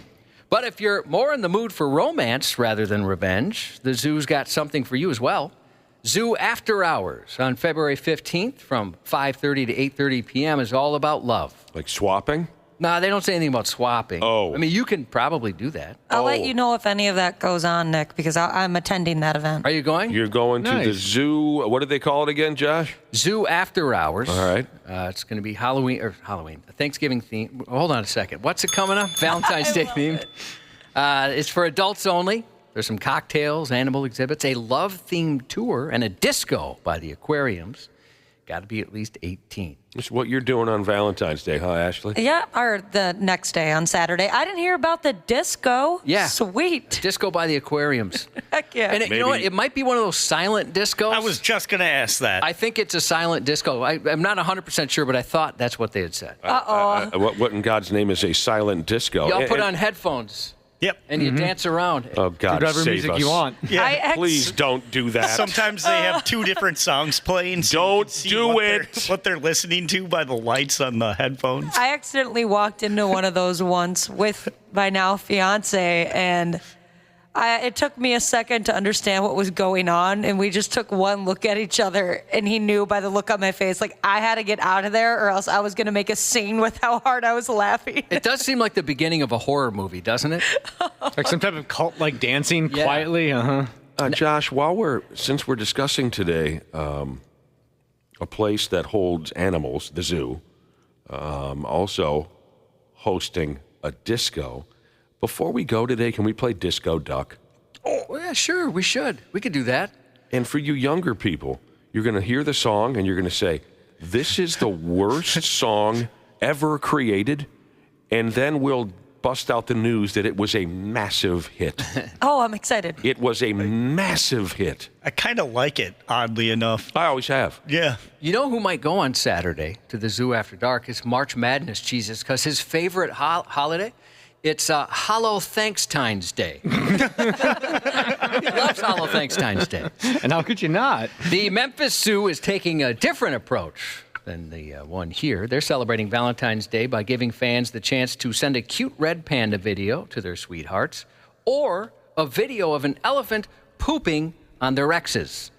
The zoo announced its dating or dumping promotion, which allows followers to exchange a donation of $10 for a video to pass along to a Valentine's Day gift. The options are an adorable video of a red panda munching on a grape or a stinky video of an elephant poop hitting a pile. Oh, man. The zoo said on social media the elephant poop videos are good for more than just exes. Maybe it's your annoying neighbor, overbearing mother-in-law, your ex, or that coworker who still gives you nightmares. This Valentine's, let an elephant do the talking and name a turd after a turd, the post read.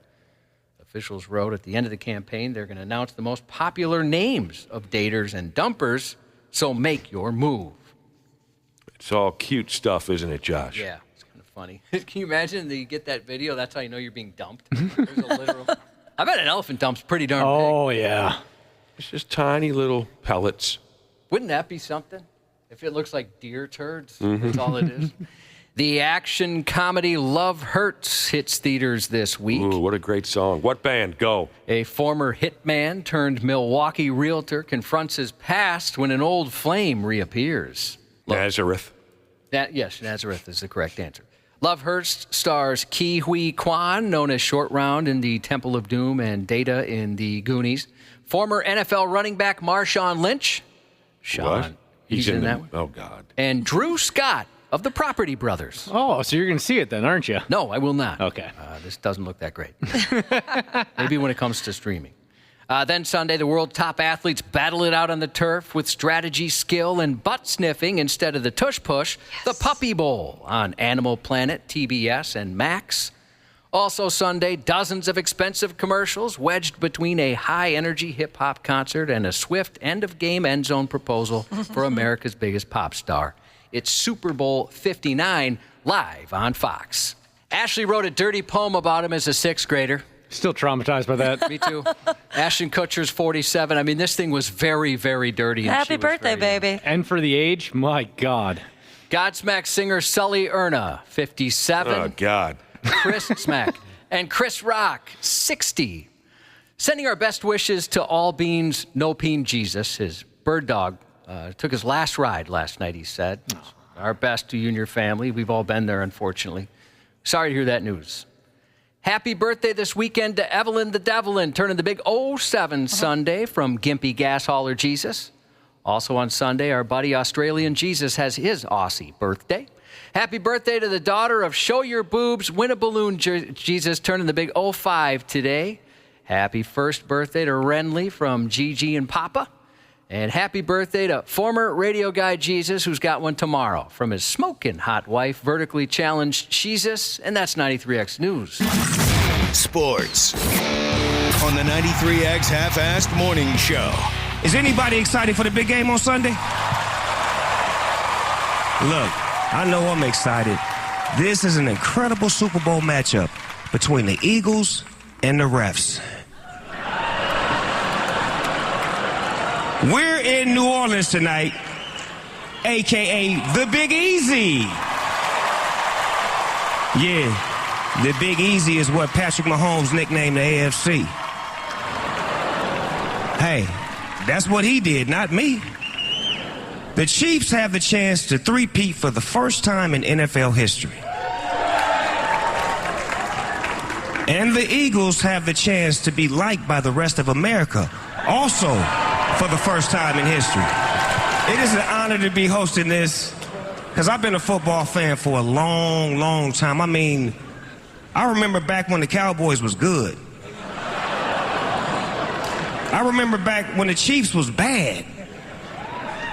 And I remember, what was it, Bill Belichick's girlfriend wasn't even born yet. Music has been taken out of this portion of the Half-Assed Morning Show podcast for licensing reasons. He knocked it out of the park. Snoop Dogg hosting some type of award show last night. What was that show called, Josh? NFL Honors. NFL Honors. Oh, is this Disco Duck? Disco Duck. Hang on a second, everybody. Disco Duck. What? That's right. Come on. Disco Duck. Josh, what year did world-famous disc jockey Rick Dees dump that on us? Was it 77? 77, yep. I love it so much. Hey, Oh my Brad gosh. Ryder. Yeah. You remember the Disco Duck? Yeah, thanks, Dom. I'm not going to be able to get this out of my head all weekend. That was good. You're That a felt lucky right. man. Lucky man. We were talking about, there's a disco party going on at the zoo or something over Valentine's Day weekend. They're having a disco party, and it got me thinking about Disco Duck, and it's such a terrible song, but also a wonderful song. But what some younger people like Ashley wasn't aware of is that it was such a massive hit. It probably should have only been in the Billboard Top 100 for about an hour or so, but it ended up being a top 10 single, and it's a radio DJ doing his imitation of Donald F. Duck. Did this? They were simpler times, Brad Ryder, simpler times. Oh, for sure they were. Did this song get played at the dance clubs? The roller rinks. Yeah.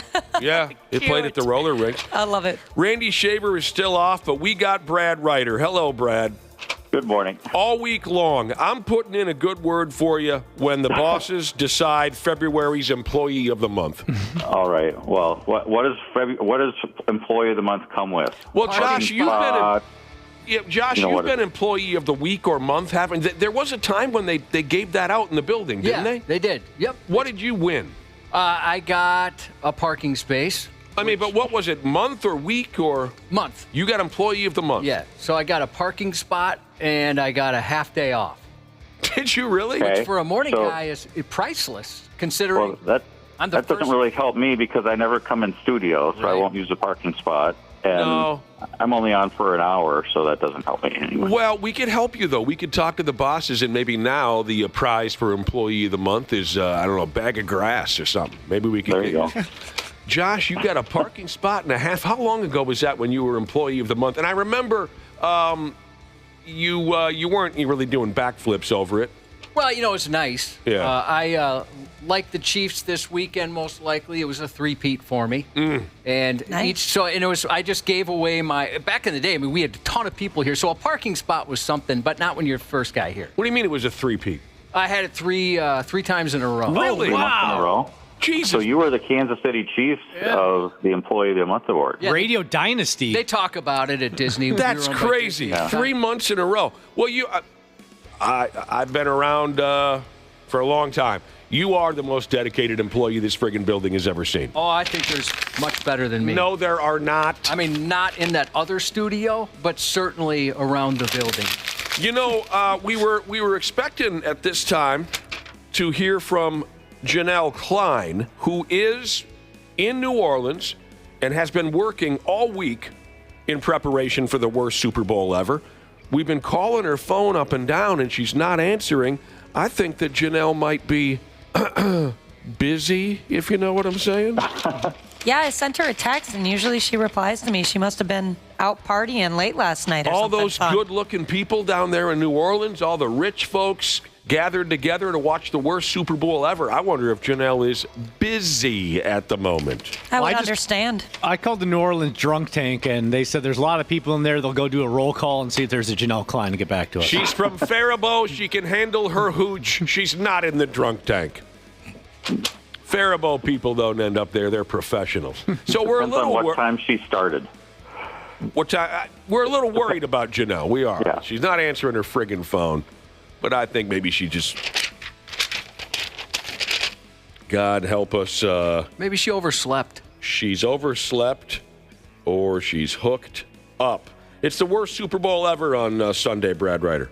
Yeah, I've heard. Yeah. I would tend to agree with you, even though I will watch the game. I will admit that I will watch. Sure you will. Now, speaking of watching the game, there are many reasons to watch. But which is your favorite? Okay? Everybody, which is your favorite? Most people, their favorite part is the game. Okay, and this year, of course, it's the miserable Kansas City Chiefs against the mind-numbingly boring Philadelphia Eagles. Next up, the next most popular reason to watch the game, the commercials.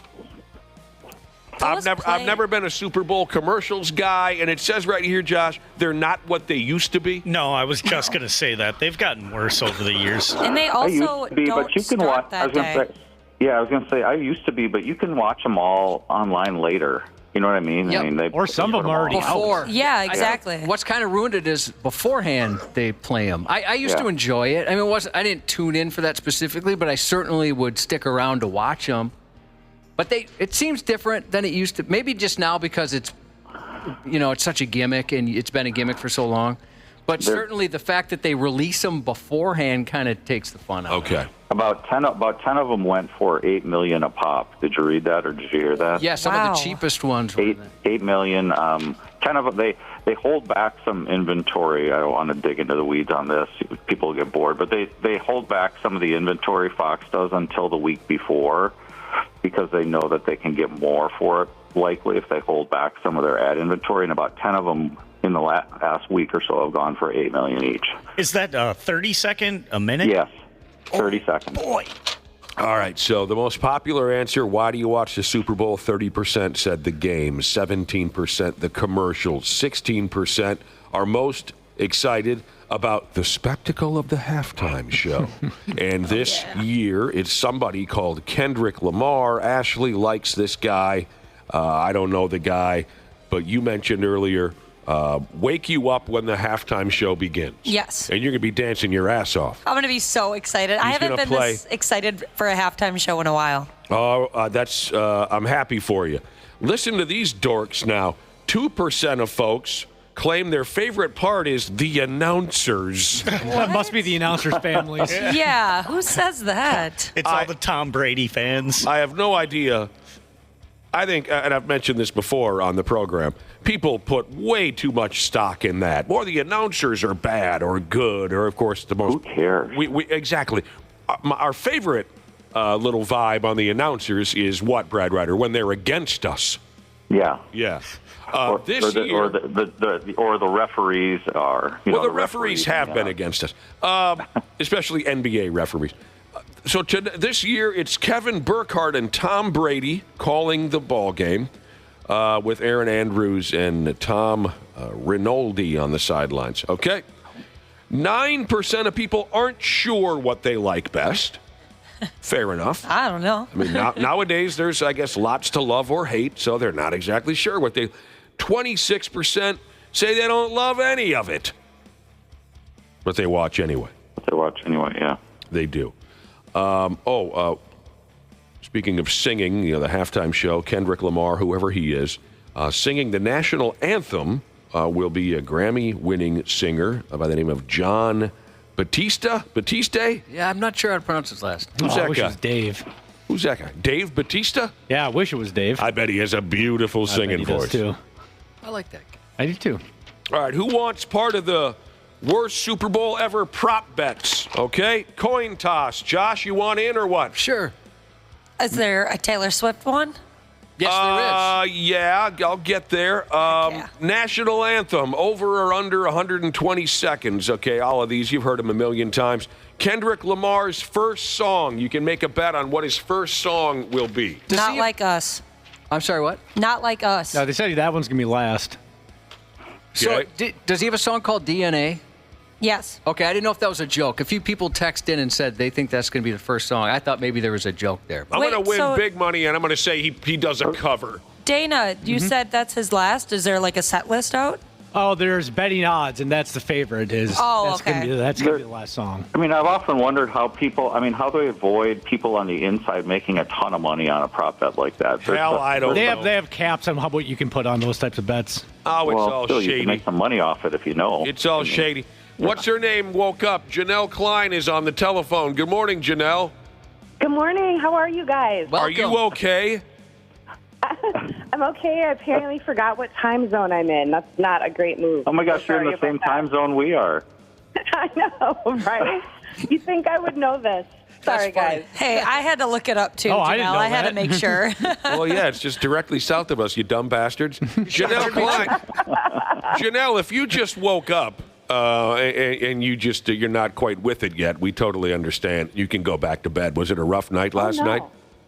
It was a lot of fun. I think that's why I'm a little confused. Yeah. Okay. But yes, it's been a good start. I got in yesterday for the first party. So we went last night. I think I was telling you guys about this. One of the parties we do every year is the Ditka Jaws cigar party. So we were at that one last night. Ditka what now?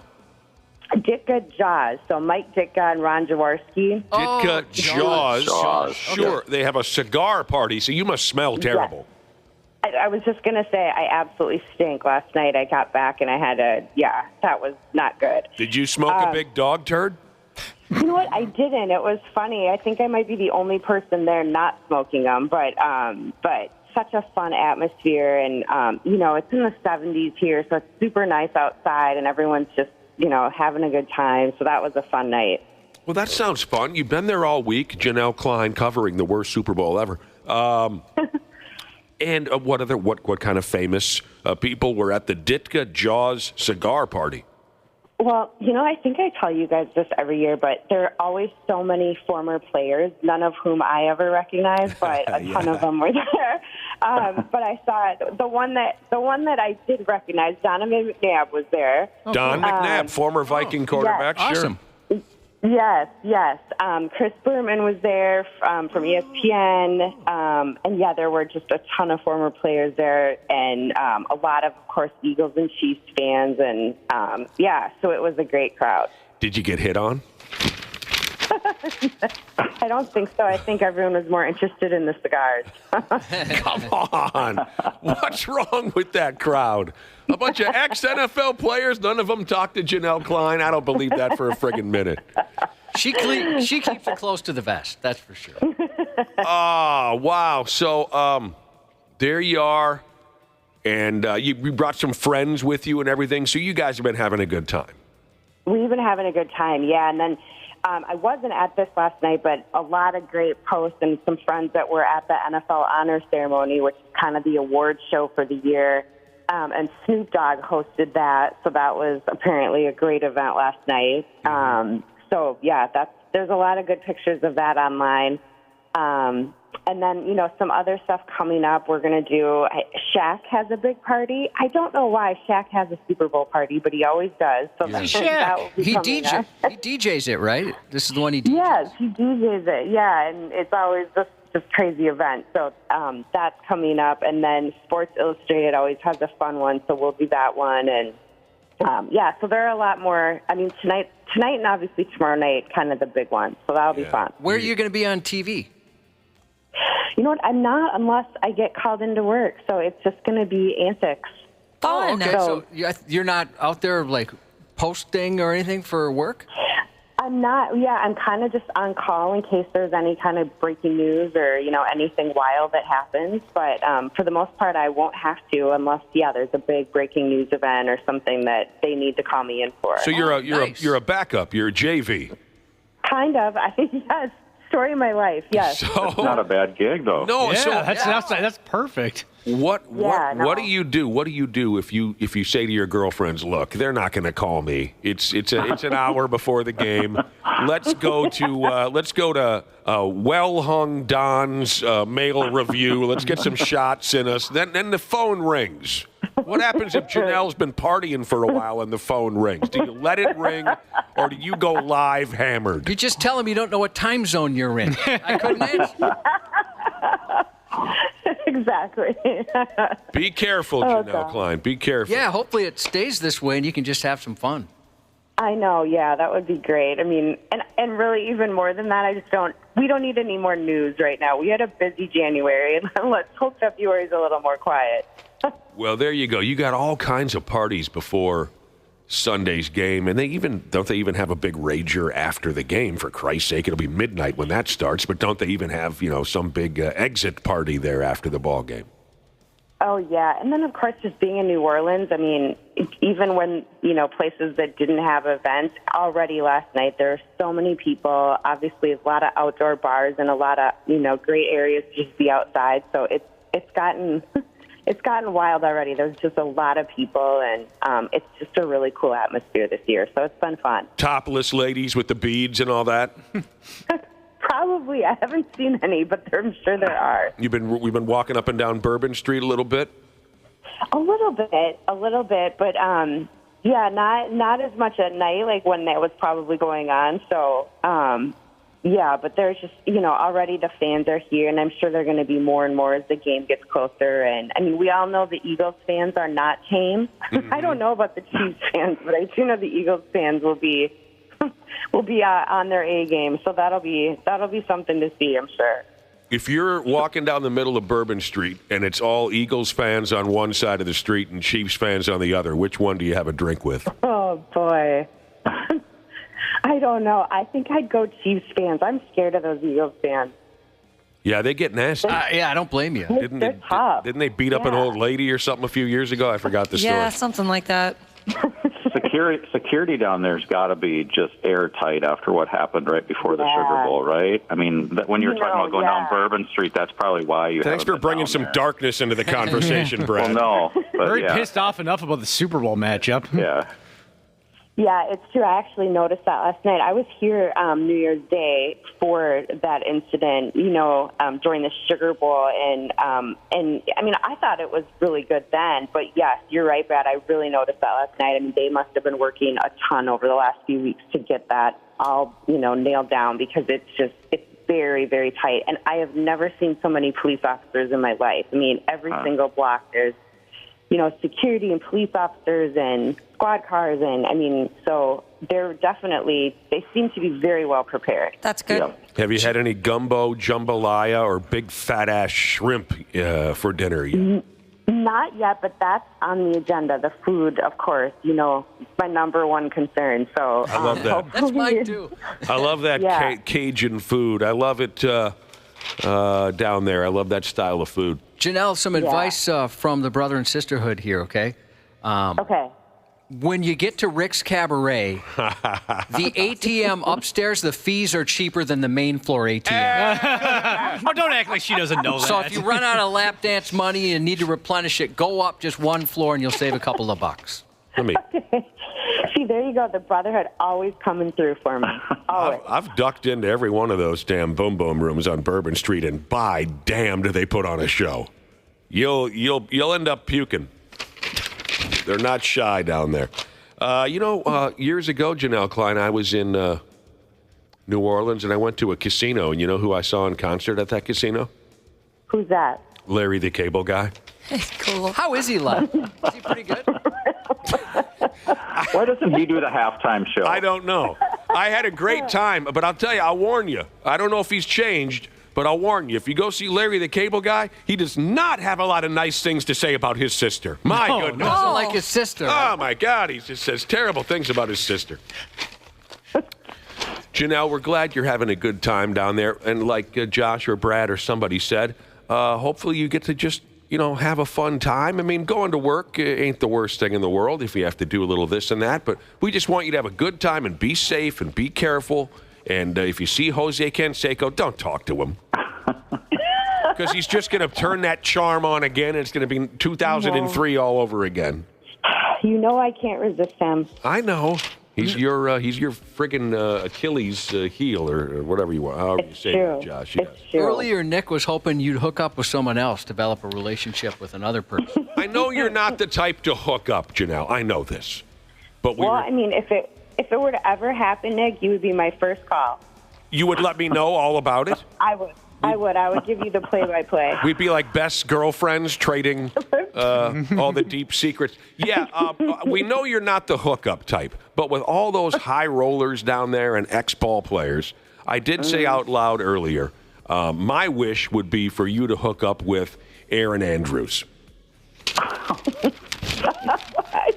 Have you ever met Aaron Andrews? And if so, was there the chemistry Nick's hoping for?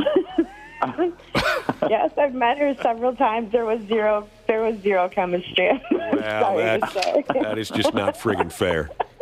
What do they drink down there? Is it hurricanes? Hurricanes. Maybe you have a couple of hurricanes. See where things. There was some hurricanes last night. They're really good. I mean, you kind of forget because I don't ever drink them any other time. But yeah, so that might be the drink of the weekend. If Randy Shaver was here right now, he'd tell that story about how when he went down to New Orleans to cover the Vikings in 1991 or something, he tied into a few of those hurricanes and ended up vomiting all over Bourbon Street. Wasn't it a hand grenade or something, too? Hand grenade. I thought it was when he went to San. Well, maybe it was twice that this happened to him. I thought it was when he went to San Francisco for the Vikings playoff game. Oh, I could be crossing stories up, but I can tell you firsthand that those hurricanes, they pack a wallop. They do.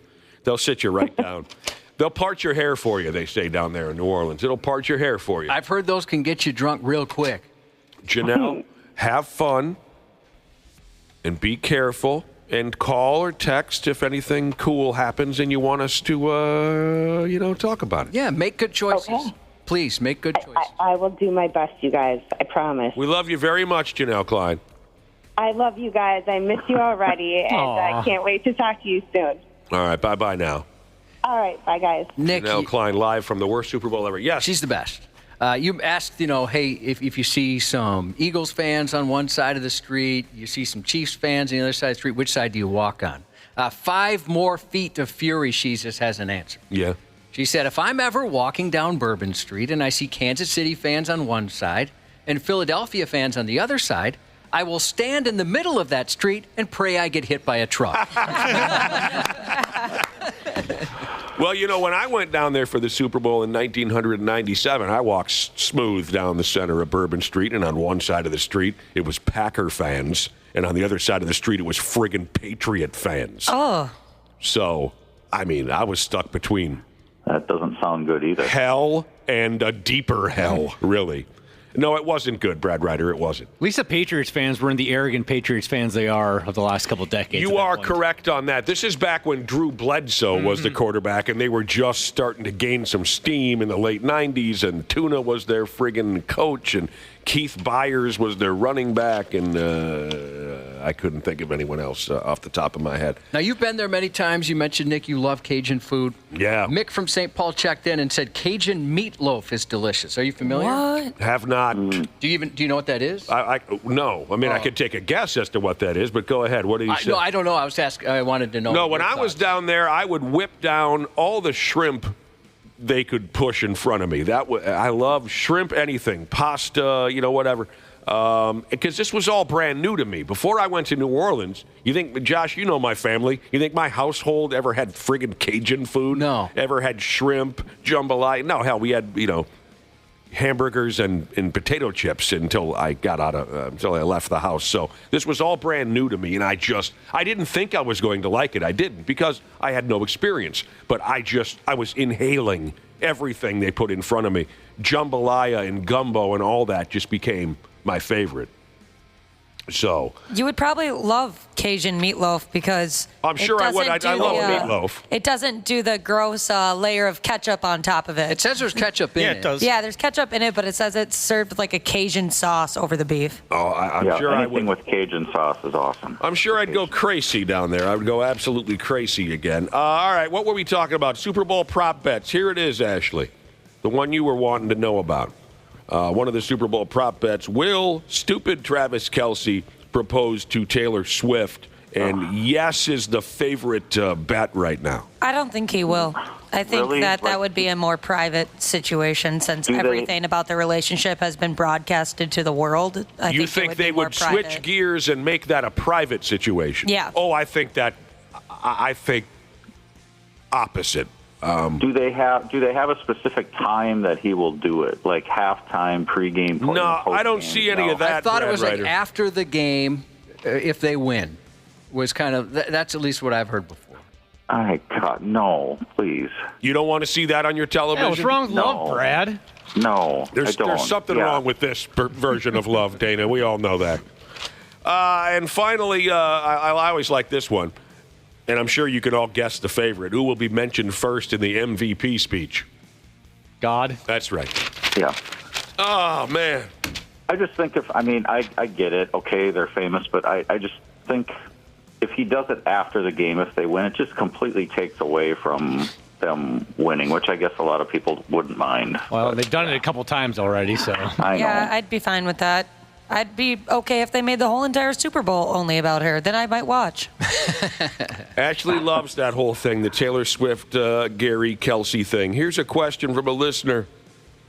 To me, is New Orleans the city where you saw someone providing oral to another in an alley? Yes, that's correct. That's cool. Did it look like they were having a good time? Oh, yeah. How do you not? Same thing happened when we went to hedonism. All I saw were nude people. You saw the sex act. Broad daylight. I never saw that. Wow, broad daylight. Hedonism, the Jamaican resort where Josh and I have told many stories about this, where, nude beach and orgies and everything.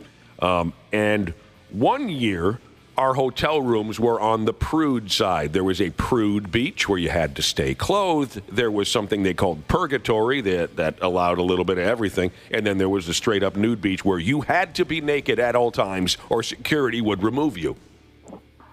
Well, the first year we went there, our hotel rooms overlooked the prude beach. Boring, right? Sure, we wandered over to the dirty part. But the second year we were there, my hotel room overlooked the nude beach. Beautiful. And I was so excited to get up to the friggin' hotel room and pop open those, what do you call these things? Blinds. Shutters, whatever. And so the girl I was with at the time, we went running up there, and sure as hell, as soon as I propped open, it was like 2 o'clock in the afternoon. I propped open the shutters right down below our window. There was a BJ happening. Oh, no. And I said, get over here. You got to see this to the girl I was with. And the couple heard me, and they broke it up. Oh, darn. Yeah. Oh. Get over here. It's a BJ. I said louder than hell. Oh, those were fun times.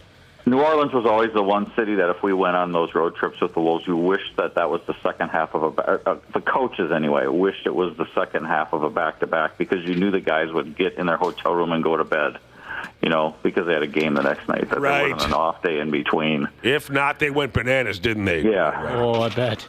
Oh, Brad, man. as a fellow Eganite, had you heard this? I'll try anything 4 times. Jesus said Egan has public BJs left and right.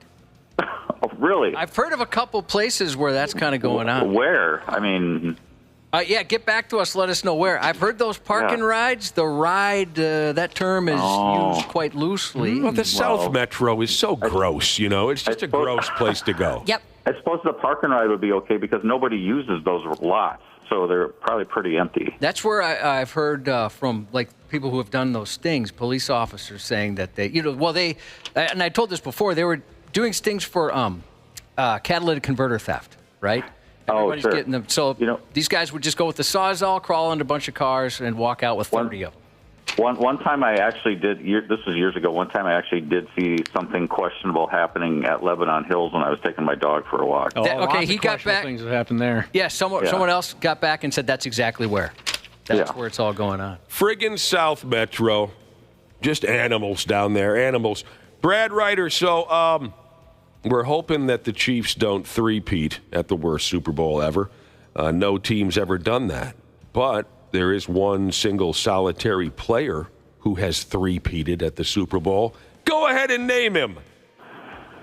Wow. I'll give you a hint.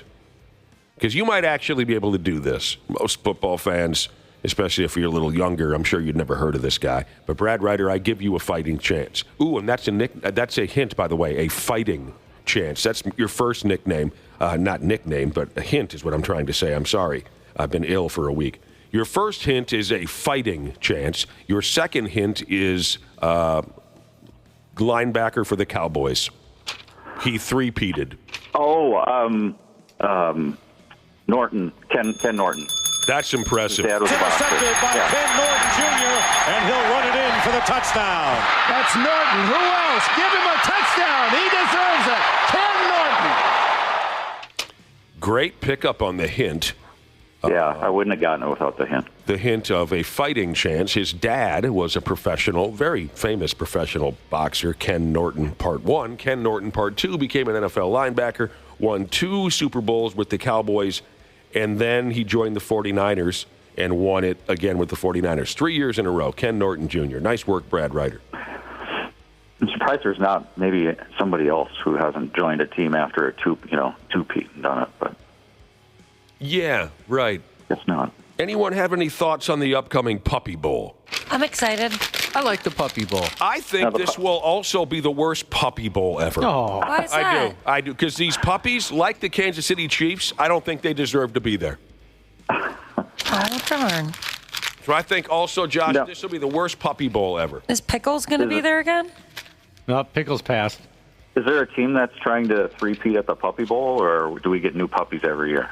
I think they switch out the puppies every year. And Dana's right. Pickles is dead. No, dude. What? Aren't all the puppies up for adoption each year? As far as I know. Mm-hmm. Yeah, well, I don't know, because there's 2 this year, right? Isn't there another one where it's everybody's up for adoption and then the Puppy Bowl? That's what I thought, Yeah, I think there's 2 different ones. Yeah, I suppose you can't really have the Puppy Bowl if the dog is 3 or 4 years old. They're not really puppies anymore then. And I'm kidding, Ashley. I don't know who Pickles is. I'm joking around. Or Jane, is that for real? No, I have no idea who Pickles is. My buddy Big Phil had a dog named Pickles when we were kids, and she urinated all over the carpeting while we were watching The Terminator. I should correct myself. It's Mr. Pickles. That matters. That does make a difference. That's Mr. Pickles to you, Ashley. And the Puppy Bowl starts a lot earlier than the Super Bowl, right? Earlier in the day, I think. 2 o'clock in the afternoon. All day, okay. Yeah. 2 o'clock in the afternoon, and then they repeat it until we can't stand it anymore. Didn't Mr. Pickles die the same way Borat's mother did, Nick? Oh, yes. It was during childbirth due to strangulation. That's what it was. That's how Mr. Pickles went out. Oh, it looks like they're partnering up with an LA rescue too. So that's cool because of all the fires that went on over there and all the people lost their dogs, I suppose. Yep. Yeah. Sharp as a bowling ball, Jesus also believes in the conspiracy about the Puppy Bowl. He says that there'll be a 7-year-old dog with a birth certificate that says he's 8 months old. Just like the Little League World Series. Yeah, the Daniel Monte of the Puppy Bowl. Hey, Brad Ryder, Vikings coach Calvin O'Connor was named the Associated Press NFL Coach of the Year last night. And now it pays to be specific here because there are a few different Coach of the Year trophies these days. This must be the big one, at least I'm assuming that, because of the way people are reacting. Kevin O'Connor, Coach of the Year. A lot of good that does us now, Josh said. And the 2024 AP Coach of the Year is... My third-round draft choice in 2008, Kevin O'Connell, Minnesota Vikings. And he's going to be sitting on the couch watching the worst Super Bowl ever, just like the rest of us. Did you see the picture that's of him why Bill holding the Belichick. award? That's why Bill Belichick was there to give that award out, right? Yep. Yeah. What did you say, Ashley? There's a picture of him in like a fancy, nice chair, and he's holding the award. And my gosh, it's a heart stopper. He's in like an all black suit. It's the best he's ever looked. Oh, you think he's handsome? It's gorgeous. A lot of good that does us now, O'Connor. Bud Grant is the only Vikings coach to win this award before O'Connor. Also, if you care, the MVP was Josh Allen. The comeback player of the year, Joe Burrow. Offensive player of the year, Saquon Barkley. Defensive player of the year, Pat Surtain, Part 2. And it goes on and on. Jared Allen is going to the Pro Football Hall of Fame. That's pretty cool. Yeah, that's awesome. Yep. Class of 20 and 25. He's going in with Antonio Gates. He's going in with Sterling Sharp. He's going in with Eric Allen. And, of course, Jared Allen had a run here with the Vikings. Got a lot of quarterback snacks. Snacks isn't the word. How do you say it? Sacks? Quarterback sacks. And everyone thought he was funny because he wore jean shorts. So there you go. Small class. I mean, smaller class than normal. I think they were talking about the smallest class in about 20 years. He got 22 sacks in the year 2011. Pretty good. So there you go. What else is going on, Brad Ryder? Wolves. Some of this Wolves stuff have I'm going a nice win. Yeah, let's get to that. Might as well get to that. Last night's Wolves game was a riot. Just a riot. Very much like a playoff game. Last night, the Wolves and Houston Rockets pushed and shoved and jaw-jacked and taunted each other, and they dumped foul language on each other. And in the end, Anthony Edwards had another 40-point game. They beat the Rockets by 13 points. Edwards, long range three. Cash! The decent three-pointer. He was fantastic and hilarious. So one night after scoring 49 against the Bulls, he dumps 41 on the Rockets. And specifically, Dylan Brooks from the Rockets must be pissed because Edwards made him out to be an ass. Yeah, he brings it out in people. I mean, just the way he is. He kind of is like a Draymond Green type of a guy. He gets under your skin a little bit. And this is the time of year, too, now we're into February, where, you know, some of these playoff teams, when they play each other, they start to pick up the intensity a little bit, you know, because they know the playoffs are around the corner and you may see these teams in a couple months. And games start to have a little bit more of a playoff feel to them. I know last night sure did. It did. And I loved watching Edwards taunt Dylan Brooks after dumping some of these 3 points on him. 3-pointers is how you say it.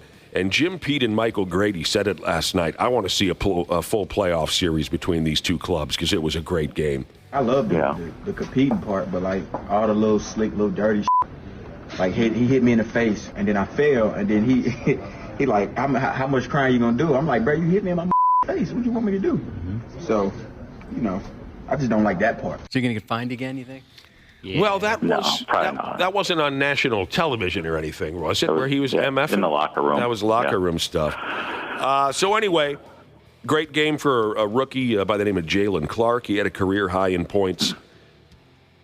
And they out-rebounded the Rockets, and the Wolves never out-rebound anybody. Up next, they host Portland tomorrow night. They kept their roster intact, no trades yesterday, Brad Ryder. And that win got them out of, at least temporarily, got them out of the play-in game situation. I know we got a lot of games left, but if they can stay in that at least number 6 slot, you get out of that do-or-die scenario and, for the first-round playoff series.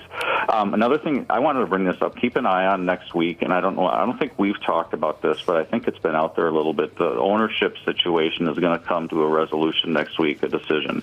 All right, so who's it going to be, the Glenn Taylor group or A-Rod and Jennifer Lopez? I have a hunch it's going to be the A-Rod group. I don't know anything other than I've talked to a couple people who know that the decision is coming down next week. The person who I talked to who knows the most about it kind of explained it to me in a way that made more sense. Like, why is this happening? Like, why is this arbitration happening? And it seems to me like if the judge has any common sense based on what I heard, if they go on the letter of the law, Glenn's probably got a decent chance to win. But if they go off of common sense, then it seems like Laurie and A-Rod might have a shot. So. Fair enough. Golden Gopher Dudes basketball plays at home tomorrow night against the Fighting Illini. The damn Pigs are back on track. They picked up a win over the Carolina Hurricane 2-1. Old Phil, the goalie, 38 saves. He got her done. Too many shots on goal given up there, but whatever. They got the win. Yakov Trenin and Vinny Hinostroza scored for the Pigs. Who? Did you hear what I said, Josh? I'm still trying to process what you said. The goal Those scorers for the Pigs. Yakov Trenin. Yakov. That sucks. That does suck. I wonder what his nickname was growing up. I wonder which one he got called more. There were several, probably. And Vinny Hinostroza. What has happened to the Pigs? Who are these guys? They effed up the shutout for Old Phil. But again, that's okay. They got to win. They're back home Saturday night against Butch Goring and Billy Smith and Ken Morrow and the rest of the New York Islanders. And hockey fans have been edging over this all season. And we can move on with our lives after this, Brad Ryder. It's not healthy the way hockey fans keep edging themselves over this. The latest now says that Alex Ovechkin, his recent hot streak, has him on pace to break Wayne Gretzky's goal record this season. So he's down to 16 goals away from Gretzky's. And this is terrific. It's kind of like Ashley saying, wake her up when the halftime show begins on Sunday. Wake me up when he's 2 or 3 away. Yeah, we've been hearing about this for a while. He's clearly playing until he breaks the record. I mean, because if he goes a couple games without a goal, then there'll be a new article that says Ovechkin is on pace to fall short of Gretzky's goal record. So just holler at me when he's 2 or 3 goals away. It's a roller coaster ride, Brad Ryder, and I can't handle it. Yep. Josh, can you look up how many games away or how many goals Yakov Trenin has to score before he's on pace to Looking them up. I can't imagine walking into a locker room with a bunch of other men and having to say, hello, my name is Yakov. Hopefully he doesn't speak English very well. Because if he does, it's brutal, I bet. Maybe you pronounce it a different way, and we've just been using this way because it's cuter. You know what, Brad Ryder? That's always possible. I'm not the best with pronunciations. Wouldn't you change it? I would. Yakov or something like that? No, I would just go by Yak. I would be Gary. Oh, you change it all Yes, together. all together. I'm Gary. Oh, Brad Ryder, I'm telling you, Employee of the Month. Easily. Well, I'll be waiting here to see what that entails. Yeah. What I do. Get you a nice little gift basket. Do you like Five-Finger Death Punch? I can't say I'm a huge fan. Their guitar players are incredible. We could get you their latest DVD or something like that. Do you like bumper Not stickers? their latest. Or 8-track cassette. Yeah. Around here, that might be the case. We'll get you something for being Employee of the Month. Thanks again, Brad. Have a wonderful weekend. We'll talk to you Monday. You can tell us all about this Super Bowl because I think you'll be the only one watching. Sounds good. I'll break it down for you. Thanks, Haas. Okay, yep. We'll be back in a few minutes on the Half-Assed Morning Show. The 93X Half-Assed Morning Show. They got their heads up their ass. On 93X. Dana here to tell you all about my new friends at Standard Heating and Air Conditioning. You see, I've been doing apartment living ever since my parents kicked me out back in the day, but now I'm back living in a house. I'm absolutely clueless when it comes to any project. That's where Standard comes into play. They cranked on my furnace to get it really cooking for another cold winter. And think about this. Standard's been doing this for over 95 years. That means at one point, they made sure your great-grandpappy was all nice and warm in his butt-flap jammies. So get in touch with the folks at standardheating.com and make sure you ask about becoming a Smart Club member. That's standardheating.com. Half-Assed Morning Show. I have come here to chew bubblegum and kick ass. And I'm all out of bubblegum. On 93X. Welcome back, wonderful people, to the 93X Half-Assed Morning Show. Fry effing day. Let it soak in. You've earned it. I've been sick all damn week. It does sound a little worse than it actually is, but you know what's been driving me near insane there, Cubby? What's that? I've got just the slightest scratch in the back of my very willing throat. I've got just the slightest scratch, but no matter how much disgusting old man throat clearing that I do, it remains. It's not doing anything to take care of that? It remains. Terrible feeling. There are worse feelings, of course. But I'm about to deep throat a fistful of thumbtacks if it would just clear that scratch out the back of my experienced throat. I've got these small hands. If I had longer fingers, I'd get back there. Try to reach back there. I got throat lozenges if you need them.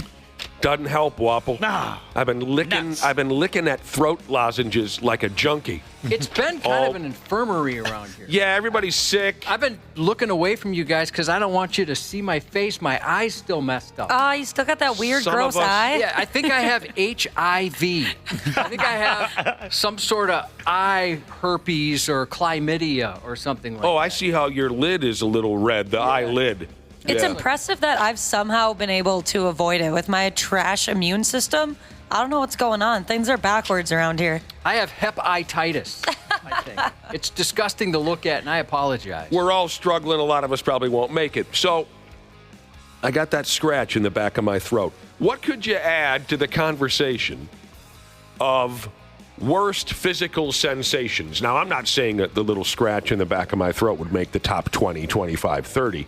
But it is bothering me all week long. What could you throw into the mix on a conversation about worst physical sensations? Well, sunburn. Okay, we're talking about kind of like, maybe minor's the wrong word. I'm glad you brought that up. Obviously not including awful things. Yeah. You know, we're going for more kind of mostly sarcastic, tolerable, humorous examples. You know, if you text in chemo, we're probably not going to read it. Not just because it's a little too dark for this conversation. So, yeah, things like sunburn, that's a very good one.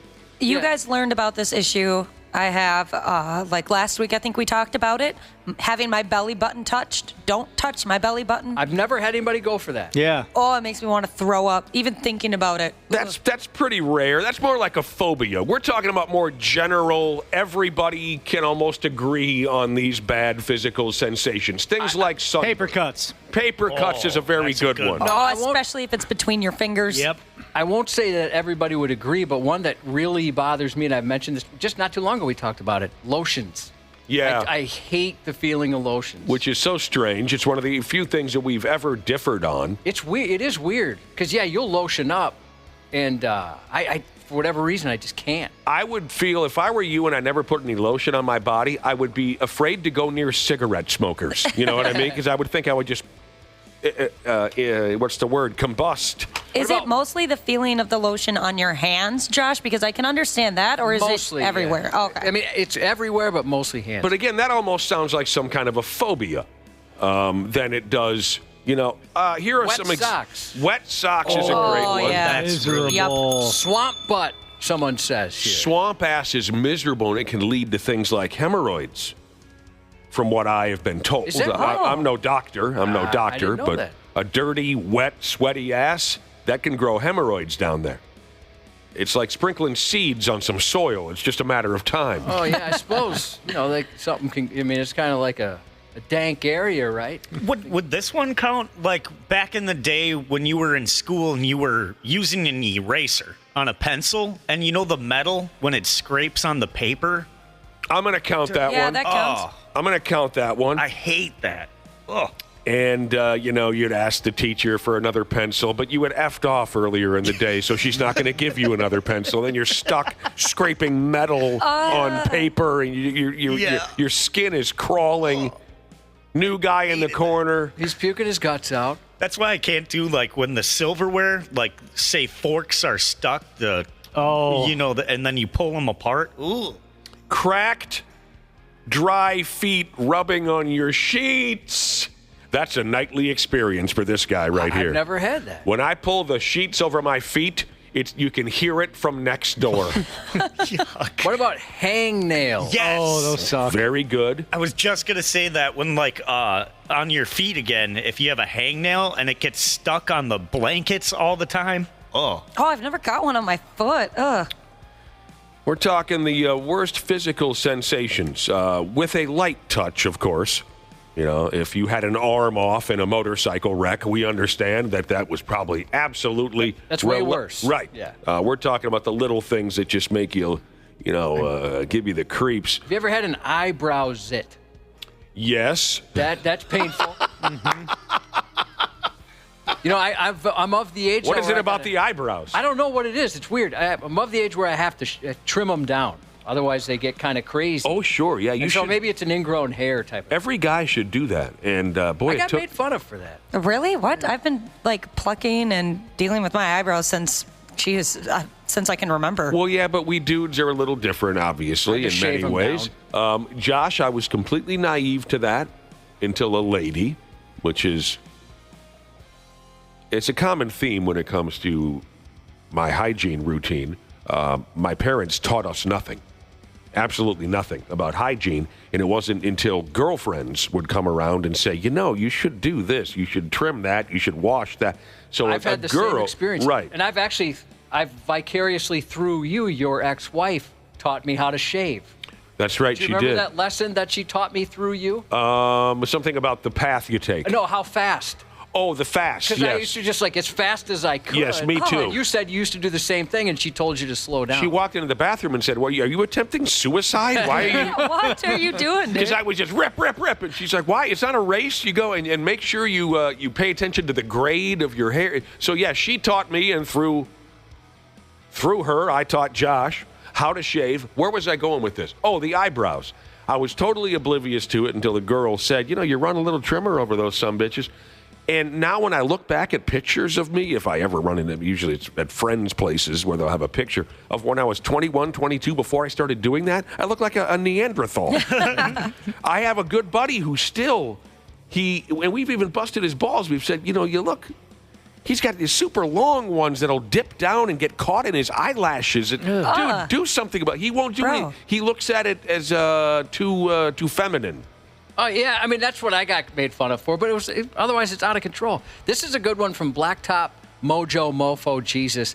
Microfiber towels. I'm with you on that. Oh, a lot of people don't like those. That's kind of a phobia situation, too. A physical sensation? Yes, okay, the microfiber towels, they're so dry. Yeah, that's it. And the feeling of them up against your hands, if your hands are also dry, is similar to your dry feet on your sheets in your bed. I can see where he's going with that, with a physical sensation. What about this one when you've had a few beers and you get one of those cases of the hiccups that just won't go away? They're like almost violent hiccups. Yeah, sure. I think maybe it's more frustrating than anything. It's annoying. It's frustrating. It's never really bothered me. Nose hair tickles that lead you to sneeze. Oh, yeah. That's a good one. I kind of like those because I really like sneezing. Feels good. Oh, God, help us. Jazzy. If you were me, you'd be the happiest person in the world because I sneeze year-round. An itch you can't scratch is one of the worst physical sensations out there, according to people. Yeah, that'll drive you completely nuts. Jazzy Jesus said getting splashed in the face by a spit talker. Oh, yeah. That sucks. We've mentioned that before where we worked with one, especially when he drank. That was tough. Now, if you're a rude person, you say, oh, God dang, you spit in my face. Most of us aren't going to be rude. We're going to wear it until the conversation is over. Yeah, that's what That is a terrible physical sensation. Is that what the word? Yeah, physical sensation. Yeah, because you're thinking about it the whole time, like, I want this off my face. Yes, yes. It was so close to my mouth. Spit talkers will get you. How about, oh, wow, I'm back in this one as far as a worst physical sensation. That feeling you get right before you throw up. Oh, that has brought me to tears before. It's a desperate feeling. It's worse than the throwing up. Way worse, I think.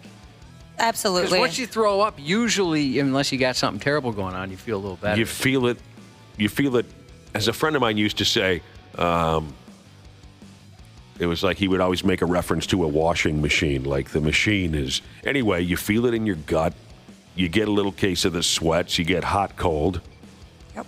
You get that taste in your mouth. You get the saliva pouring down like you're a friggin' rabid dog. You know what is straight trash, though? When you throw up and you expect to have that relief feeling and it doesn't hit you. I feel like you got robbed. That's so frustrating. Nobody bats 1,000 there, Ashley. They don't. Yeah, sometimes back when you were a kid drinking too much, when you let it ride all over the back of your buddy's car, you feel like $1,000,000, but no one bats 1,000. Sometimes it's a couple days before you feel better. Yep. What about canker sores? Oh, canker sores, sure. Oh, I have one right now. It's awful. I had one when I was a kid. That's a herpes. And luckily, it's quite a few herpes. Yeah. It's kind of combined into one big gross one.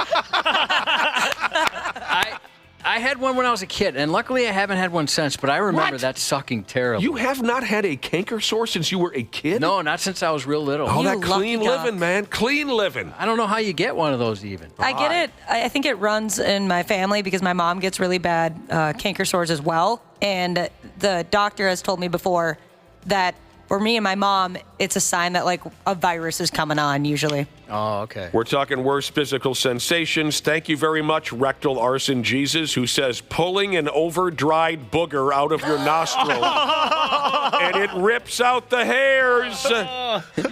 And over-dried, but stop texting us. That's just disgusting. Tire Guy Jesus said your neck needing to crack, but you can't crack it. That's a good one. I used to be able to I could do the Hot for Teacher drum solo with my neck cracks.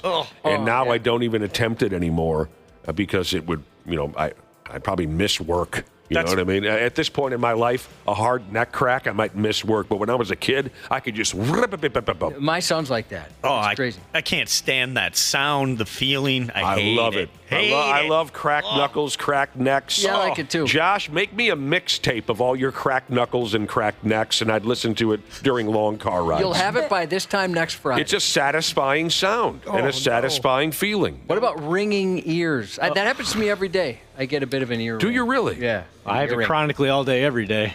Why do you have it chronically all day, every day? Mm-hmm. Tinnitus or whatever it's called. Oh, tinnitus? Oh, that's right. I forgot you have tinnitus. You have tinnitus all dayus. Aldeus, all nightus. And you like Amadeus. Styrofoam rubbing against itself. Not a fan. Well, that's more of a phobia thing. That's not really a physical sensation, so I'm going to eliminate that text message. And I'm going to ask them not to text again. Boy, you've already lost 2 texters. There are some people who I don't want to come back. What about a pebble in your shoe when you can't take it out? Maybe There you're you go. driving or something, they say. There you go. Banging your funny bone. Oh, that's a good one. That'll stop you in your tracks. A splinter. Your undies get all bunched up and you're in some public situation where you can't really shimmy them free. You got your nuts tangled around your drawers. Uh-huh. Oh, ingrown toenail. Oh, thankfully I've never had Female that. painter. Jeez, that is painful. Biting your damn tongue. Oh, that makes me violent. In the middle of a delicious meal. Stubbing your toe? I get my Stubbing your cheek all toe, the time. snap coiling of the penis. Me too, Josh. Cracking nipples. Oh. Ingrown hair on the shaft, says Backsplash. Jesus. I haven't had that. You're deleted too, Backsplash. That's creepy. Don't be talking ingrown shaft hairs when I'm not feeling well. The cracking nipples makes me think of another one. Have you guys ever had your nipples be like so cold that if like your clothing rubs against them, that it's just pain? No. I frostbit one of my nipples. Oh yeah, I forgot about that. That must be a girl thing where the nipples get so cold they hurt to the touch. It usually does happen around like that time of the month too, when it does happen. Oh, so you're very sensitive up there. Yep. I understand. I went to a sex ed class. Josh, you what's the term you used a minute ago? I had one of my nipples frostbit. You frostbit a nipple. Yeah. I forgot this story. Was this when we were snowmobiling? No, I was very little. Must have been about 3rd grade. Me and some of the neighbor kids thought it'd be funny after a big snowstorm to take our shirts off and jump in the snow, right? Just to see who the toughest was, and I frostbit a nipple. So anytime it gets cold, that thing hurts. Did you win? Did I win? Yeah.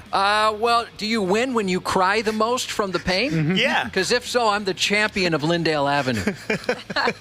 We got to take a break. We've been talking about the worst physical sensations. Some of those every day, everybody's experienced it kind of a thing.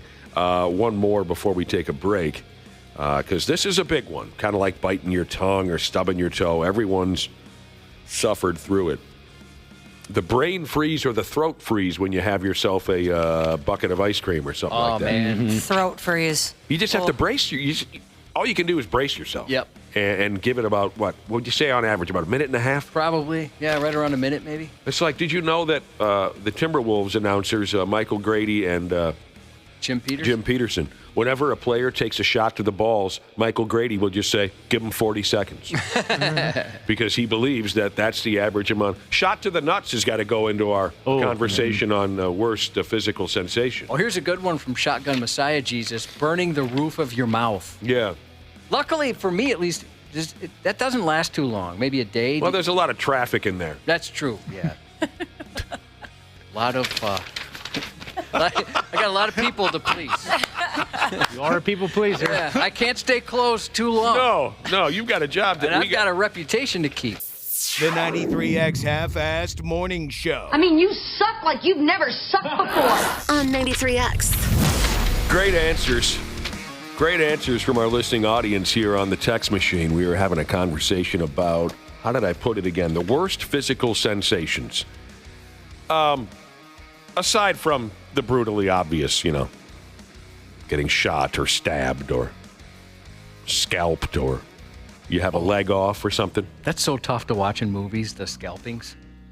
That's not easy. Yeah, no, it's I not. can't do it. We're talking, your average everyday kind of little this and that.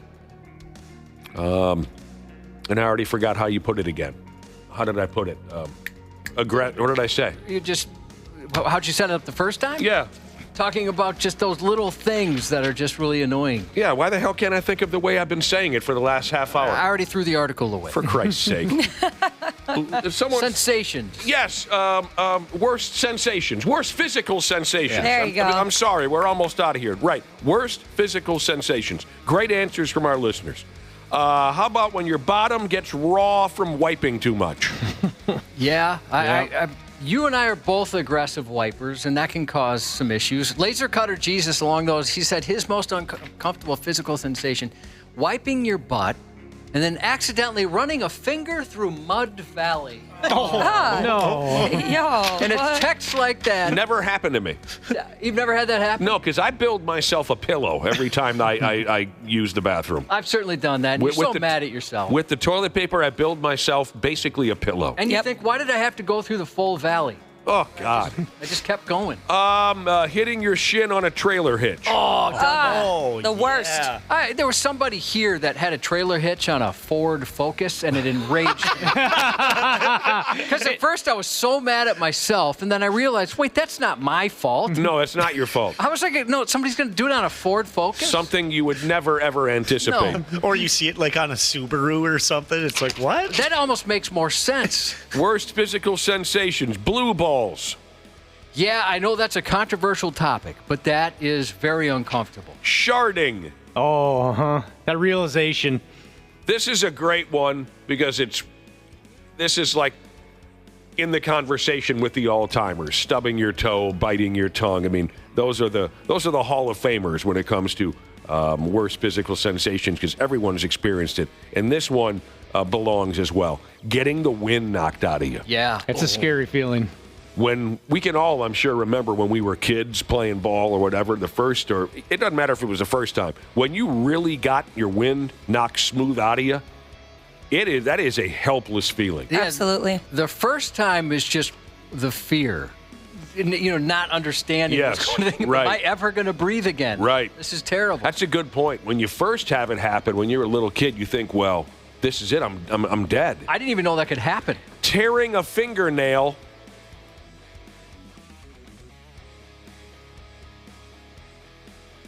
Off. Yeah, that's a good one, too. I tore my thumbnail off when I was a 9-10-year-old kid, and I shrieked. Oh, wawa-weewa, was that a hell of a sensation. Oh, it just doesn't. Oh, it feels so unnatural. That's not supposed to happen. I slammed my thumb in the boards at the outdoor hockey rink. Are you following how that might work? Where, Yep. are we all in the rink? Okay, let's play hockey. And I slammed the door of the boards on my thumb, and I went 10 feet in the air, right? Thumbnail came off, and it was so bad. So what do I have to do then for, I don't know how long it took, a month or whatever? Just leave that thumb alone, the nail will grow back, right? So I had it wrapped up, I'm being very careful. Right when that sumbitch comes back, it's kind of soft, Yep. okay? Forgot about it for 1 second or two. Oh, no. Had my hands in my pockets, and I pulled my hand out of my pocket, and I tore that brand new nail off again. No, Nick. And that's when it was just, wah! It hurts. I'm such a stupid idiot. I was so careful for so many days in a row. I mean, you've seen enough movies to know when the torture scene comes, they're ripping your nails off. Yep. I've had one that the ladies can relate to. When you're not sure if you just got your period or not. That Preach, is the queen. worst feeling in the world. Because you're sitting there like, I got to go to the bathroom. Is it just like you might have wet your pants, or I'm sorry if this is too graphic, or period anticipation? Along that lines, along yep. those lines? Feels kind of like you went potty. A little bit. So that's what you think, I tinkled. Yep. What about, we talked about this time yesterday, popcorn between your teeth, like that popcorn sucks. kernel. A little annoying, but I don't know if it belongs with fingernails being ripped off. And Well, that's an extreme one, I think. Again, worst physical sensations, according to our listening audience, teeth during oral. Oh. I'm so glad I guess I could know what that feels like. I've never had a guy use his teeth. I'm super careful. I'd punch him. What? What the hell is this? Wait. Worst physical sensation. Did I just say that? What were you saying? Nothing. Worst physical sensations, that soft crunch when you bite into someone else's skin tag? What the? What are you talking about? Will I ever learn my lesson? Yeah. Every time. What are you doing? This is so gross. Biting into... Ashley almost puked on that one. Oh, dude. You know what? I don't know if we've ever almost made someone here puke. Usually we get texts saying, hey, thanks for ruining my day. Jock itch. Yep. This is a really good one, because I've had this sensation. It's uncomfortable. Not a lot of us have experienced it. Well, maybe we have, because we live in this cold weather climate. When your leg hair hurts after wearing long underwear or thick socks. Oh, yeah. I kind of understand that. I've definitely had that. And, I would say with hats, too.